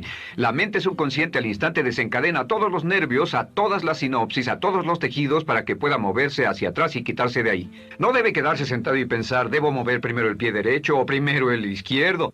Todo lo que hace es enviar la señal a la mente consciente, apoyado por una carga, por así decirlo, o por una detonación de emociones. Entre más fuerte sea la emoción, más rápidamente responderá el subconsciente a su mandato. El subconsciente se activa con las emociones. La emoción del temor, la emoción del deseo, el instinto de supervivencia, el instinto de amor. Siempre es una emoción lo que desencadena al subconsciente. De acuerdo, ¿cuáles son algunas de las características de la mente subconsciente? La mente subconsciente es como un banco masivo de datos. El papel del subconsciente es almacenar y recibir datos. En otras palabras, la mente subconsciente es la mente subjetiva, puesto que simplemente es la mente que obedece. Mientras la mente consciente manda, la mente subconsciente obedece. La mente subconsciente no tiene pensamientos propios. Además, la mente consciente no tiene memoria. La mente subconsciente es el asiento de toda memoria. La mente consciente solo puede tener un pensamiento a la vez y la subconsciente retener miles de millones de hechos. La relación entre el consciente y el subconsciente es que el consciente es como un jardinero y el subconsciente es como el jardín. Las semillas que plante en su mente subconsciente, la mente consciente va a trabajar para cultivarlas. En la mente subconsciente tiene toda una serie de programas diferentes. El concepto propio, que contiene toda la información, todos los temas que le son importantes y todas las experiencias y respuestas previas a esas situaciones, para que si tiene una nueva situación similar, uno de los papeles del subconsciente es mantener su comportamiento consistente con su comportamiento previo. Así que si siempre ha tenido miedo de una situación y ve esa situación, instantáneamente temerá sin pensarlo. En una situación en la que no sabe nada sobre la tendencia natural, usted no temerá ni dejará de temer porque no sabe suficiente hasta que haya formado un banco de experiencias. Esto nos lleva a las 3 leyes críticas. 3 de las más importantes leyes mentales de las que hemos hablado. Recuerden que hablamos de cómo toda su vida está determinada por leyes mentales. La primera de estas 3 leyes mentales es la ley de la actividad subconsciente. La ley de la actividad subconsciente dice que lo que llegue a plantar en su mente subconsciente inmediatamente se pone a trabajar para ponerlo dentro de la realidad. Y su mente subconsciente hace que todas sus palabras y acciones, encajen en un patrón consistente con su concepto propio. En otras palabras, hace que todas sus palabras y acciones mantengan un patrón consistente con su concepto propio o consistente con la información previa que ha alimentado. Así mantiene sus palabras y acciones consistentes con sus metas y, por así decirlo, se convierten en parte de su concepto propio. Significa que su lenguaje corporal, sus actitudes, su nivel de energía, su nivel de autoconfianza, la forma en que se desenvuelve con otras personas, sus habilidades sociales, todo consistente con su concepto propio. El subconsciente, simplemente sin pensar en ello, hace que todo esté consistente con eso, y cuando se siente bien, su concepto propio es positivo, tiene un resorte en sus pasos, su lenguaje corporal tiene confianza, valor, es extrovertido, etc. Y cuando se siente negativo, su concepto propio es negativo y actúa negativamente. Esto nos lleva a la segunda ley. Esta ley es la de la concentración. De hecho, es la 9ª ley de la que hemos hablado desde que comenzamos. La ley de la concentración es muy importante. Es tan importante. De hecho, cada una de estas leyes es tan importante en su lugar como para ellas mismas poder controlar su destino. La ley de concentración simplemente dice esto. Dice que lo que coseche, crecerá. Lo que coseche, crecerá. Lo que piense usted una y otra vez, crece en realidad. Es muy simple. Antes enseñaba un curso sobre pensamiento creativo y la forma en que se explica es: imagine que esta es la capacidad total que se tiene, y cuando envía un pensamiento hacia acá, ocupa un cierto espacio, y todo el resto de capacidad mental este es su pensamiento, se usa para pensar en todas las demás cosas que hay en la mente. Pero entre más piense desde el consciente hacia el subconsciente, más su capacidad mental estará comprometida a pensar sobre esta idea. Hasta que llegue a un punto en el que esta idea llegue a ser tan consistente que ya no piense en otra cosa. Y al no pensar en nada más, comenzará a establecer este campo vibratorio. La mente subconsciente es el centro de la ley de atracción, y la ley de vibración y la ley de radiación. Comienza a establecer este campo de vibración que envía energía-pensamiento consistente con lo que está pensando, y lleva a su vida a personas y circunstancias en armonía con dichos pensamientos. Solo debe mirar a su alrededor y debe decir: ¿en qué estoy pensando todo el tiempo? ¿En qué estoy recapacitando todo el tiempo? Y la regla básica con respecto a la ley de concentración es concentrarse en algo, pensar lo que quiere que pase y no sobre lo que teme. Y esto nos lleva a la tercera ley de esta serie, y esa es la ley de sustitución. Ahora, la ley de sustitución, como me han dicho muchos de mis graduados, ha sido la ley más importante que han aprendido. Es una ley muy simple. Se basa en un hecho que la mente consciente solo puede tener un pensamiento a la vez, ya sea positivo o negativo. Si quiere deshacerse de un pensamiento negativo, la mente no es como una aspiradora, no se queda vacía. Si quiere deshacerse de un pensamiento negativo, debe derribarlo con un pensamiento positivo. Puede reemplazar un pensamiento con otro. Reemplazar un pensamiento con otro. Y si hace eso en forma consistente, si reemplaza cualquier pensamiento negativo, cualquier pensamiento de temor, de ansiedad, cualquier pensamiento autolimitante y expectativas negativas, cualquier cosa que lo retenga, temor al fracaso, carencias, pobreza, rechazo, pérdida de cualquier cosa, si lo reemplaza con un pensamiento de deseo, esta es la clave: temor contra deseo. Si mantiene su mente en lo que desea y la aleja de lo que no desea y hace énfasis en lo que desea, sus temores disminuyen y se hacen más pequeños al pensar en lo que desea. Eventualmente, debido a la ley de sustitución, tendrá menos y menos tiempo y menos emoción de pensar en lo que no quiere. ¿Por qué las personas tienen éxito?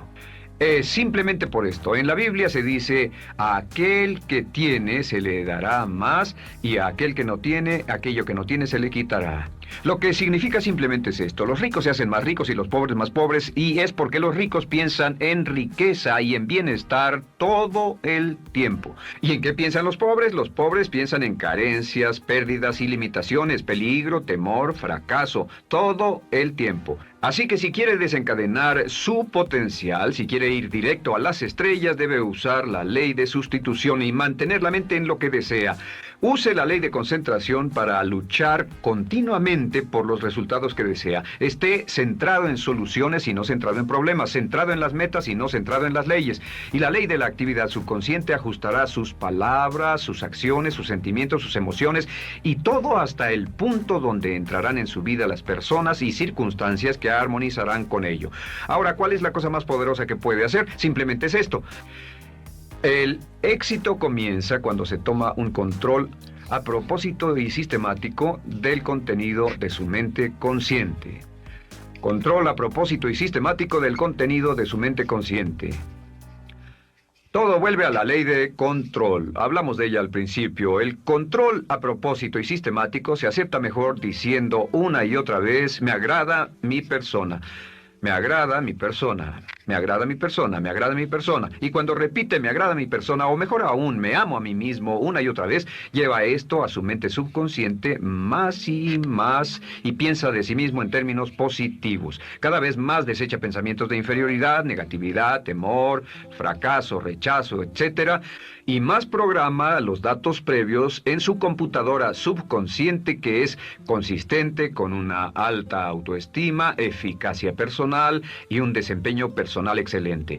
La clave hacia su éxito en la vida es usar el poder de su mente subconsciente, programarlo con sus pensamientos, palabras, imágenes, ideas y sentimientos consistentes con un alto desempeño y mantener su mente en lo que desea y lejos de lo que teme. No olvide, lo único en el mundo que puede controlar es su pensamiento. Lo único en el mundo que puede controlar son sus pensamientos conscientes. Si hace eso, todo lo demás será posible para usted.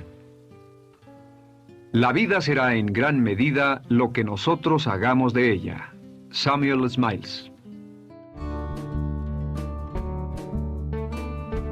En la primera serie de módulos dijimos que el punto inicial de todo desempeño pico es la autoestima. Es cuánto se agrade a sí mismo, cuánto se ame a sí mismo, cuánto se acepte a sí mismo como un ser valioso y útil. La segunda parte del desempeño pico, y yo pienso que son los dos requisitos clave, la segunda parte es la responsabilidad. Autoestima más responsabilidad propia, cada una reforzándose entre sí. Y lo que dice la autorresponsabilidad es que usted es el arquitecto de su propio destino. Es el maestro de su destino, que es totalmente responsable de sí mismo, que todo lo que es y siempre será es suyo y nada más. Puede creer en un ser supremo como yo, puede decir que el poder más alto es el responsable, pero Dios ayuda a quienes se ayudan a sí mismos y en esta vida terrenal usted está a cargo de su vida, usted está a cargo de lo que pasa. Si no le gusta la forma en que van las cosas, usted debe cambiarlas, pero no hay forma en que pueda abandonar su responsabilidad. Este tema de responsabilidad es de una gran controversia y mientras hablamos en esta sesión verá que es algo que debe comprender con la claridad del agua si quiere lograr todo su potencial como ser humano. Ahora, muy importante, una de las cosas que sabemos es que comenzamos como infantes cuando nacemos. Escribiré una I para infante. Comenzamos como infantes y al crecer nos convertimos en adultos a los 18 años. Nacemos con una responsabilidad de 0 y al crecer hacia la adolescencia gradualmente tenemos más y más responsabilidad hasta el momento de que nos convertimos en adultos a los 18 años.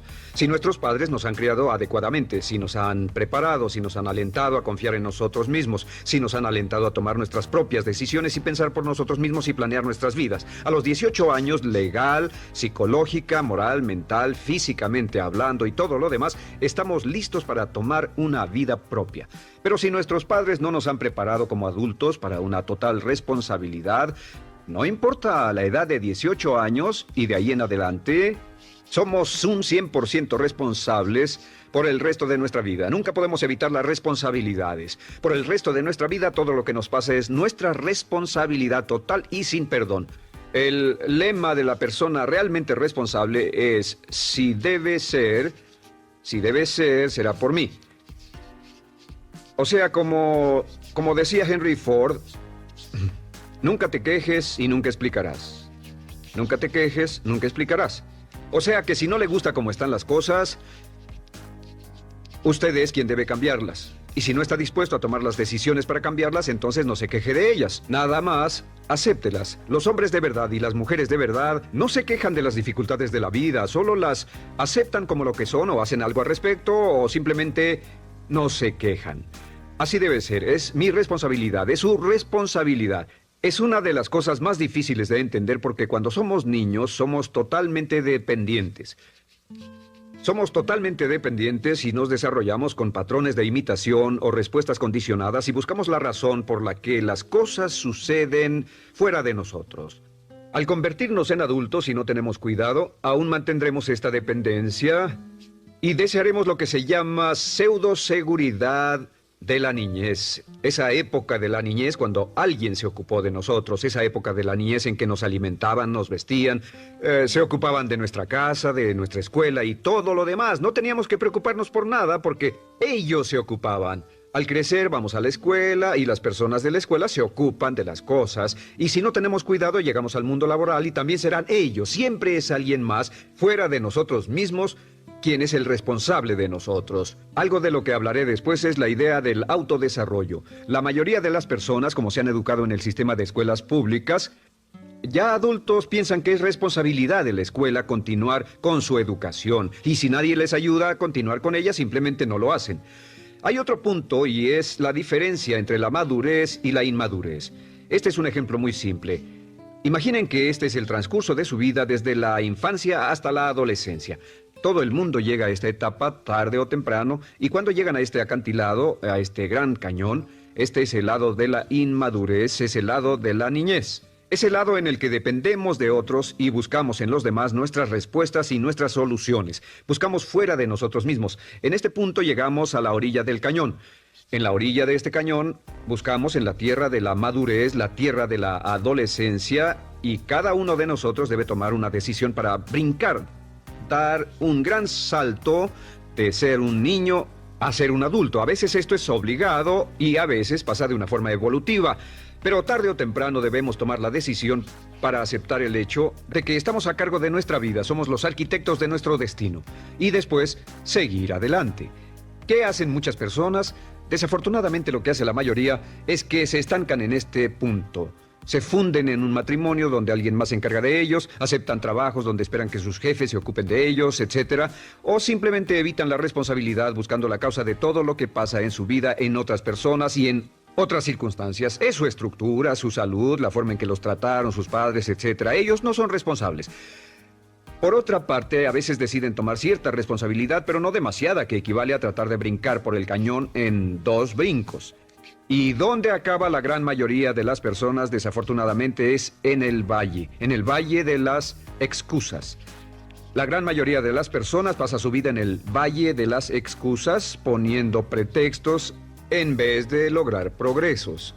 Dicen que existe la enfermedad de las excusas, o sea, el hábito de poner excusa tras excusa por cada una de nuestras fallas e ineptitudes. Es fatal para el éxito. El hábito de dar excusas es fatal para el éxito. Y la pregunta que debe formularse cuando hablamos de responsabilidad es, ¿qué excusas uso para no moverme hacia adelante? Hay una historia muy famosa acerca de Tolstoy. Tolstoy y sus hermanos jugaban un juego muy curioso. Se trataba de que en el jardín estaba una caja y en esa caja estaba la respuesta a todos los enigmas de la vida y podría encontrar la caja debajo de cierto arbusto mientras no pensara en un gran conejo blanco.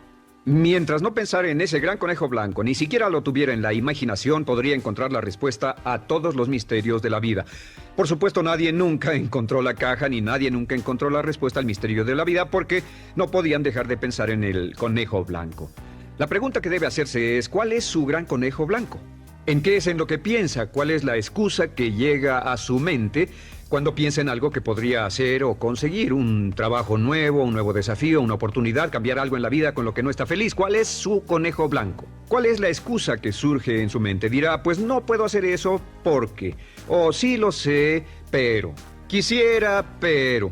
Siempre hay una razón. Soy muy joven, soy muy viejo, soy muy alto, soy muy bajo, no tengo suficiente educación, tengo demasiada educación, no es el tiempo adecuado, es el lugar inadecuado, etc. ¿Cuál es su conejo blanco? ¿Qué es lo que está en el fondo de su mente que ocasiona que ponga pretextos? ¿Qué hace que se quede atrás y no tome responsabilidades? ¿Qué lo mantiene en la tierra de la infancia, la inmadurez y la irresponsabilidad? Es una pregunta muy, muy importante que debe hacer. Ahora, al hablar de responsabilidades, hablamos de algo más. Es tan simple como esto, es que la aceptación de la responsabilidad no es opcional. Muchos de nosotros quisiéramos pensar, bueno, tomaré un poco de responsabilidad aquí o también otro poco allá. No, la aceptación de la responsabilidad no es opcional. Cuando cumple 18 años de edad, se vuelve 100% responsable. No tiene opción en la cuestión.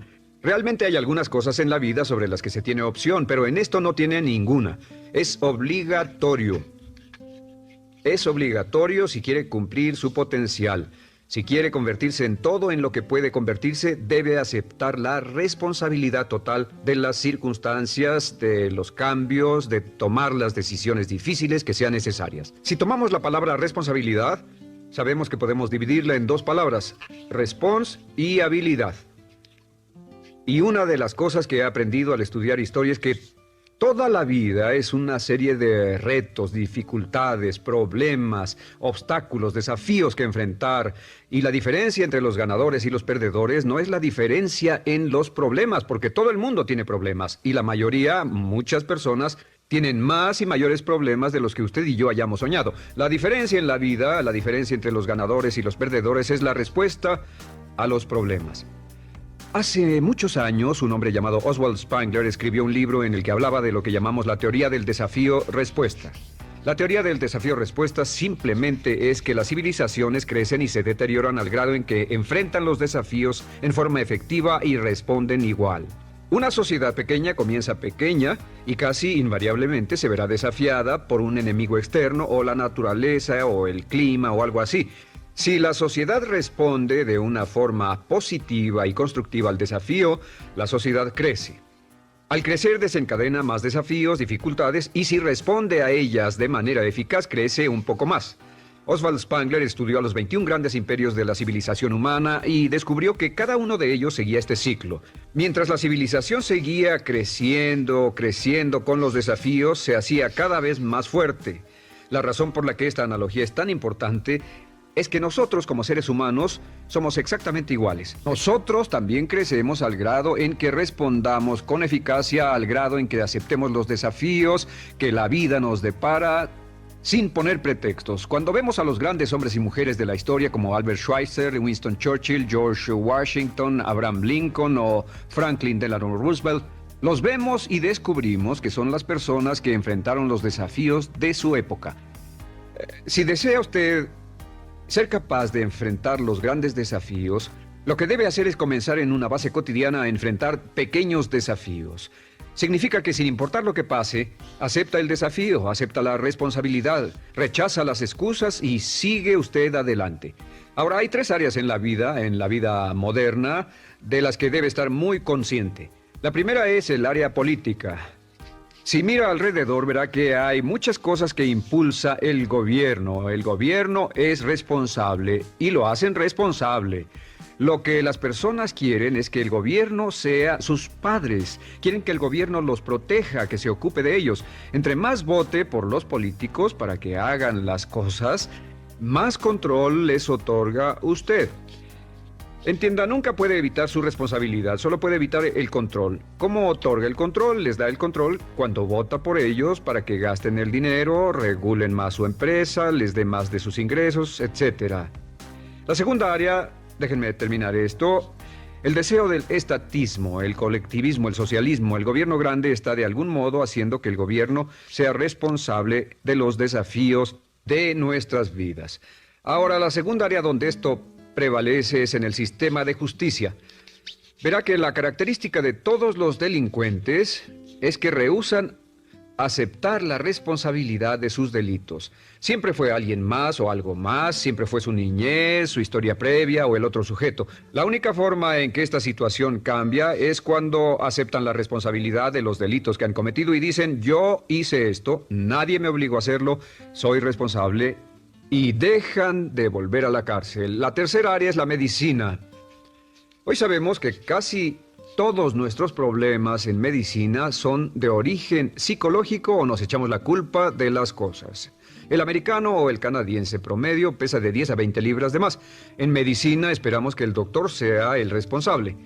Solo imaginen lo que tomaríamos, qué cuidado tendríamos con nosotros mismos si estuviéramos en una isla desierta de por vida, sin doctores, ni enfermeras, ni hospitales, ni medicina, nadie en quien apoyarnos. Es un punto muy importante. En nuestra sociedad vamos a notar esta demanda, esta petición. No soy responsable, que alguien más sea responsable. Pero esta es la clave. Recuerden, siempre son libres de escoger. Son libres de escoger sus respuestas. Son libres para escoger la cualidad de su vida emocional. Saben que van a decidir cómo van a sentirse dependiendo de cómo respondan. Deciden cuándo enfadarse, cuándo estar felices, infelices. Deciden cuál va a ser su actitud cuando se levanten en la mañana. Deciden la calidad de su vida física. Son los únicos que deciden lo que van a comer, lo que beben, lo que no comen y beben. Ustedes determinan la calidad de su vida financiera. Ustedes son quienes determinan la calidad y cantidad de trabajo con el que contribuyen y en cada caso son libres de escoger lo que deseen. Si quieren que las cosas sean diferentes, el punto de partida es aceptar responsabilidad total y sin calificación por su vida. Descubrí el concepto global de la responsabilidad cuando tenía 21 años. Vivía en un departamento, trabajaba en algo relacionado con la construcción a 35 grados bajo cero, no tenía auto, no tenía dinero en el banco, mis ropas eran viejas, solo terminé la preparatoria y me vi a mí mismo ese frío invierno en ese pequeño departamento sin ningún futuro y sin mucho pasado y me dije, si quiero que esto cambie, solo está en mí mismo. Entonces fue cuando me asusté. De pronto se me quitó una venda de los ojos y vi que si quería que mi vida fuera diferente, era mi responsabilidad hacerla diferente. Si he podido afectarlo, aunque sea un poco con lo que dije en este pequeño segmento, es esto. Que el punto inicial para volar hacia las estrellas, el punto inicial para cambiar totalmente en su vida, el punto inicial para tener grandes logros y grandes obras, es aceptar por completo una responsabilidad incondicional. Si debe de ser, debo hacerlo yo. Si debe de ser, debe hacerlo usted. La vida será en gran medida lo que nosotros hagamos de ella. Samuel Smiles. Continuando con el tema de responsabilidad contra irresponsabilidad, hace muchos años, en 1972, comencé a estudiar el área de la metafísica que trataba con la psicología de la evolución del potencial humano, y una de las cosas que brincó en esas páginas, y nunca me recuperaré de ello, fue la discusión del lazo de unión entre la irresponsabilidad y las emociones negativas. Y el hecho de que las emociones negativas son las que bloquean las emociones o desvanecen las emociones de su vida y mi vida. Todo el propósito de la vida, por así decirlo, es lograr niveles más altos de paz mental, felicidad, contento, etc. Debemos sentarnos a pensar y decir qué nos detiene, qué nos bloquea o qué se interpone para que realmente disfrutemos de la vida, e invariablemente serán las emociones negativas de cualquier tipo. No estoy hablando de las emociones negativas que experimentamos cuando muere un ser querido o algo semejante. Estoy hablando de las emociones negativas que experimentamos en forma cotidiana y que nos roban la paz mental, que nos roban la salud y la energía, que afectan nuestras relaciones amorosas, que se interponen en nuestra independencia financiera o nos roban un sentimiento de logro, etc. En esta sesión hablaremos de la eliminación de las emociones negativas y quiero que volvamos a la discusión sobre la responsabilidad. Es una de las cosas más importantes que he encontrado en toda mi vida. Simplemente es esto. Si tomamos una gráfica o un cuadro, acompáñenme un segundo y expongámoslo. Y vayamos de lo más alto a lo más bajo. Aquí tenemos a una persona totalmente responsable. Es la persona que tiene total seguridad en sí misma, es totalmente responsable y no pone pretextos. Y aquí abajo, en el otro extremo, tenemos a la persona irresponsable, la que le pone pretextos a todo. Esta es la punta positiva de la escala y esta es la punta negativa. Todos nosotros, usted y yo, estamos en alguna parte de la escala y vamos hacia arriba o hacia abajo en todas las decisiones que tomamos. Hemos encontrado, y esto es lo que me impactó, como ya le dije antes, que existe una relación de uno a uno entre lo que se siente estar en control de su vida y lo positivo y feliz que se esté. Bueno, hay una relación de uno a uno en la cantidad de responsabilidad que se acepta y la cantidad de control que se experimenta en la vida. Y hay una relación de uno a uno entre la cantidad de responsabilidad y control que se acepte y la cantidad de libertad que uno siente que tiene. La libertad es el requisito indispensable para la felicidad. El éxito real, la verdadera felicidad en la vida, significa ser libre para vivir la vida a su manera, como usted lo decida, sin que nadie tenga que decirle qué hacer. Vivir su vida como un ave, libre como un ave para hacer lo que quiera. Existe una relación directa entre responsabilidad, control y libertad. Existe una relación directa entre estas tres emociones positivas. Las emociones positivas son las grandes emociones. Las emociones positivas son aquellas de felicidad, amor y gozo y vitalidad, energía, exuberancia, entusiasmo, etc. Sin embargo, en la otra punta tenemos la actitud de irresponsabilidad. ¿Y a qué nos lleva eso? Esto es lo que me impactó tanto cuando lo supe por primera vez. Nos lleva a la falta de control. Falta de control. A tal grado que la irresponsabilidad nos hace perder el control y nuestro yo interno se desintegra y se fragmenta, y también lleva a una falta de libertad, porque ya no podemos vernos a nosotros mismos como agentes libres escogiendo la dirección de nuestras vidas. Nos vemos como marionetas, como víctimas, por así decirlo, de fuerzas externas, y una falta de control y libertad que lleva a emociones negativas.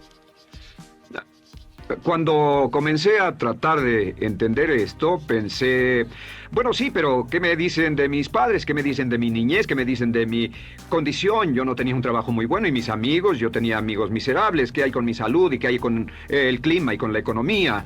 Cuando comencé a darme cuenta de esto, supe que todo eso puede hacerse a un lado. Y su meta más clara, su logro más alto, son las emociones positivas de felicidad, gozo, libertad y entusiasmo. Después, debe dejar de poner pretextos. Ahora, Carl Menninger, el gran psicoanalista, dijo algo muy interesante hace años. Dijo, todos los males físicos son diferentes, causados por diferentes bacterias, diferentes virus, etc. Y dijo, pero la enfermedad mental es la misma enfermedad, simplemente se difunde en un espectro de lo menor a lo mayor. Y Thomas Sayce, el psiquiatra, en su libro El mito de la enfermedad mental, dijo, no existe tal cosa como la enfermedad mental, solamente son grados diversos de irresponsabilidad. Así que cuando decimos que una persona irresponsable no solo es negativa, queremos decir que también está enferma mentalmente. Una persona totalmente responsable está mentalmente sana. ¿Cómo nos afecta eso? Bueno, yo sé que quiere avanzar lo más que pueda o no se esforzaría en tomar un curso como este. Existe una relación directa entre la cantidad de responsabilidad que se acepta para los resultados de su organización y la cantidad de poder, influencia, posición y estatus que se tendrá en el trabajo, ahora y en el futuro. Hasta arriba de la gráfica de responsabilidad se tendrán personas que acepten una responsabilidad total y el poder y la oportunidad vayan hacia ellos.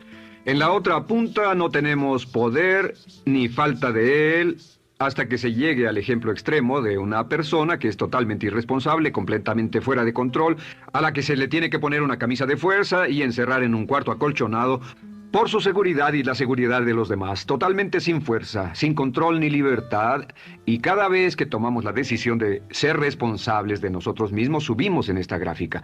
Cada vez que tomamos la decisión de poner pretextos, bajamos en la gráfica. Llevémoslo un poco más lejos y hablemos sobre la relación entre las emociones negativas y la irresponsabilidad para que lo tenga bien claro. Un ejemplo perfecto es este. Imaginen que este es un árbol. Bien, este es el árbol, estas son las ramas. Se llama el árbol de las emociones negativas. ¿Está claro? En el árbol de las emociones negativas crecen las emociones predominantemente negativas, el temor, la duda. Muchas personas consideran que la duda de sí mismo es la emoción negativa más destructiva de todas, la que nos frena más de lo que imaginamos. Y también el odio es una emoción negativa. Aquí está la envidia, el resentimiento y también, por supuesto, la hermana del resentimiento, la culpa. Todas estas son grandes emociones negativas. Han ido a la cabeza por años. Hay como 54 emociones negativas. Pero estas son las principales. Si toma estas emociones negativas y las junta todas y puede incluir su favorita. Por cierto, todo el mundo tiene su propia emoción negativa favorita. Los celos podrían ser la suya. La autocompasión es muy fuerte dentro de la lista. Si las hierve, descubrirá que finalmente todas las emociones negativas llevan a la rabia. Ya sea expresado internamente, que es cuando se enferma, o externamente, cuando hace que se enfermen los demás. Y Este árbol de emociones negativas, bueno, solo veamos su estructura. El árbol negativo tiene un sistema de raíces. Y de ese sistema de raíces es de donde vienen los nutrientes que mantienen creciendo a las emociones negativas y logran que la fruta de las emociones negativas siga creciendo. Si vemos el sistema de raíces, decimos, ¿cuáles son los nutrientes que mantiene vivas a las emociones negativas? ¿Cuál es el fertilizante? ¿Qué debe echarse al fuego o conservarse? Y encontramos que existen dos cosas esenciales que mantienen vivas esas emociones. La primera es la justificación. La justificación es decirse a sí mismo o a alguien más que lo escuche por qué está justificado al tener esta emoción. Y la otra es lo que llamamos identificación. La identificación significa tomar las cosas personalmente. Por eso sugieren que la persona que actúa como su propio abogado tiene un tonto por cliente. Y la persona que actúa como su propio doctor también tiene un tonto por paciente.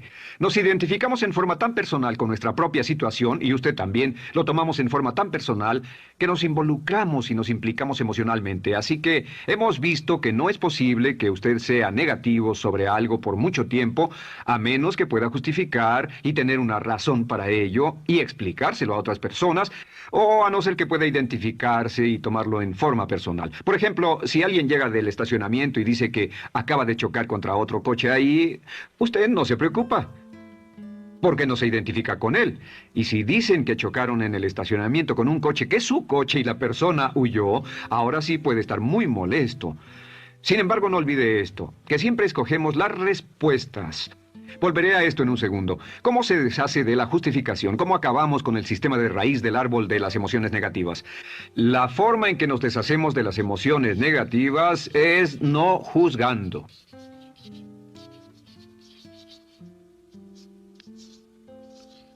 Solo evite el juzgar, huya del juzgar. En vez de emitir un juicio de que alguien es culpable de algo o que alguien ha hecho algo, permanezca simplemente abierto y neutral. La clave es permanecer neutral. Evita que las emociones negativas sigan creciendo. Se ha averiguado que las emociones negativas, yo las he estudiado por años, comienzan como una chispa y luego se alimentan al hablar de ellas, al justificarlas, al involucrarnos con la situación. Crecen y crecen hasta que consumen nuestra mente por completo. Ahora, con respecto a la identificación, que es tomar las cosas en forma personal, lo que hacemos es lo que llamamos desidentificación.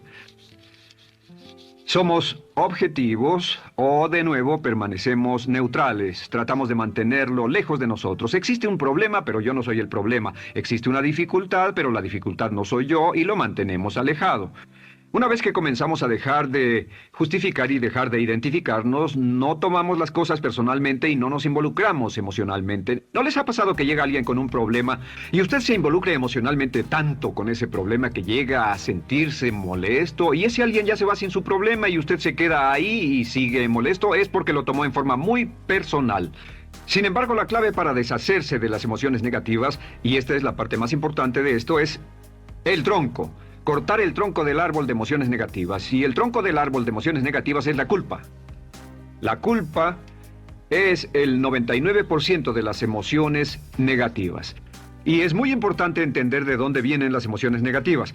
Las emociones negativas vienen de su interior. Las emociones negativas no están contenidas en situaciones externas. Las emociones negativas no están dadas por otras personas ni otras situaciones. Las emociones negativas son causadas por su respuesta hacia otras situaciones. Por ejemplo, dos personas se enfrentaron la misma situación, un embotellamiento, un mesero grosero, lo que sea, no importa. Y una persona se molesta, se enfada, se enoja, y la otra persona no lo toma en cuenta. Otro ejemplo, la misma persona en 2 días diferentes. Un día se pelea, se le desinfla un neumático, hay un embotellamiento, llega tarde al trabajo, se enfada, se molesta. Al día siguiente sale con tiempo de sobra, desayuna tranquilamente con su familia, tiene mucho tiempo para llegar al trabajo y el embotellamiento no le importa para nada. Ambos casos son un ejemplo de que las emociones negativas no las provoca una situación. Es que usted siempre es libre de escoger la calidad de su vida emocional. Usted escoge estar enojado. Entienda esto, nadie lo hace sentir nada, nadie lo hace sentirse enojado, nadie lo hace sentirse tenso, nadie lo hace sentirse molesto. Siempre usted decide cómo va a sentirse y si no tiene cuidado, caerá dentro de un patrón de hábitos negativos de culpar a la otra persona. La culpa es el centro de todas las emociones negativas. Cuando deja de culpar, derriba el árbol de la emoción negativa. Lo extermina, lo mata y las emociones negativas mueren en forma simultánea. Es casi exactamente como si ese árbol de emociones negativas fuera un árbol de Navidad que se conectara y las emociones negativas fueran luces de Navidad y usted tomara el enchufe y lo desconectara. ¿Qué pasaría? Pues lo que pasaría es que todas las emociones negativas, las luces, se apagarían en forma simultánea, así. ¿Cómo hacer esto? Se hace usando la ley de la sustitución. La ley de la sustitución dice que la mente consciente solo puede tener un pensamiento a la vez. Es el pensamiento que tiene la mente consciente el que determina cómo reaccionarán las emociones y la mente subconsciente. Como solo puede tener un pensamiento a la vez, lo que hace es esto: acaba con el pensamiento que causa la emoción negativa, el pensamiento de la culpa, y lo reemplaza con esta afirmación: soy responsable. Soy responsable. Soy responsable. Esto, junto con la frase "me amo a mí mismo, soy responsable", es la afirmación positiva más poderosa que puede usar. Al instante en que diga "soy responsable", adquiere un control total de sus emociones. Al instante en que diga "soy responsable", de pronto está en el asiento del conductor. No puede decir "soy responsable" y sentir la emoción negativa en forma simultánea. Esta echa fuera la otra de su mente consciente. Ahora, podría comenzar con la situación. Cada uno de nosotros ha vivido una situación que nos molesta mucho. Usted lo ha sentido. Puede ser una persona que cada vez que pensamos en ella nos enfadamos. Cada vez que pensamos en eso nos perturba o nos distrae. Haga esto. Cuando comience a pensar en esa situación, debe neutralizarla diciendo "soy responsable". Un momento, soy responsable. ¿Es una relación? ¿Quién lo llevó a esa relación? ¿Alguien le puso un puñal en el pecho o la provocó por sí mismo? ¿Es un trabajo? ¿Es una inversión? ¿Es un problema de salud de alguna especie? En todos los casos, acepte la responsabilidad. Y existe una gran diferencia entre aceptar responsabilidad, déjenme escribir esto, responsabilidad contra culpa. Responsabilidad. Responsabilidad contra culpa. ¿Qué es la culpa? La culpa siempre se remonta al pasado. La culpa mira hacia el pasado, hacia lo que no puede hacerse, a lo que no puede cambiarse. La responsabilidad siempre mira hacia el futuro. Usted dirá, ¿aceptar la responsabilidad no es lo mismo que aceptar la culpa? No. Es lo mismo que decir que usted está a cargo de la calidad de su pensamiento a partir de ese momento. Digamos que usted sale del estacionamiento y alguien golpeó su auto. Tiene dos opciones: puede enfadarse y molestarse y correr y gritar y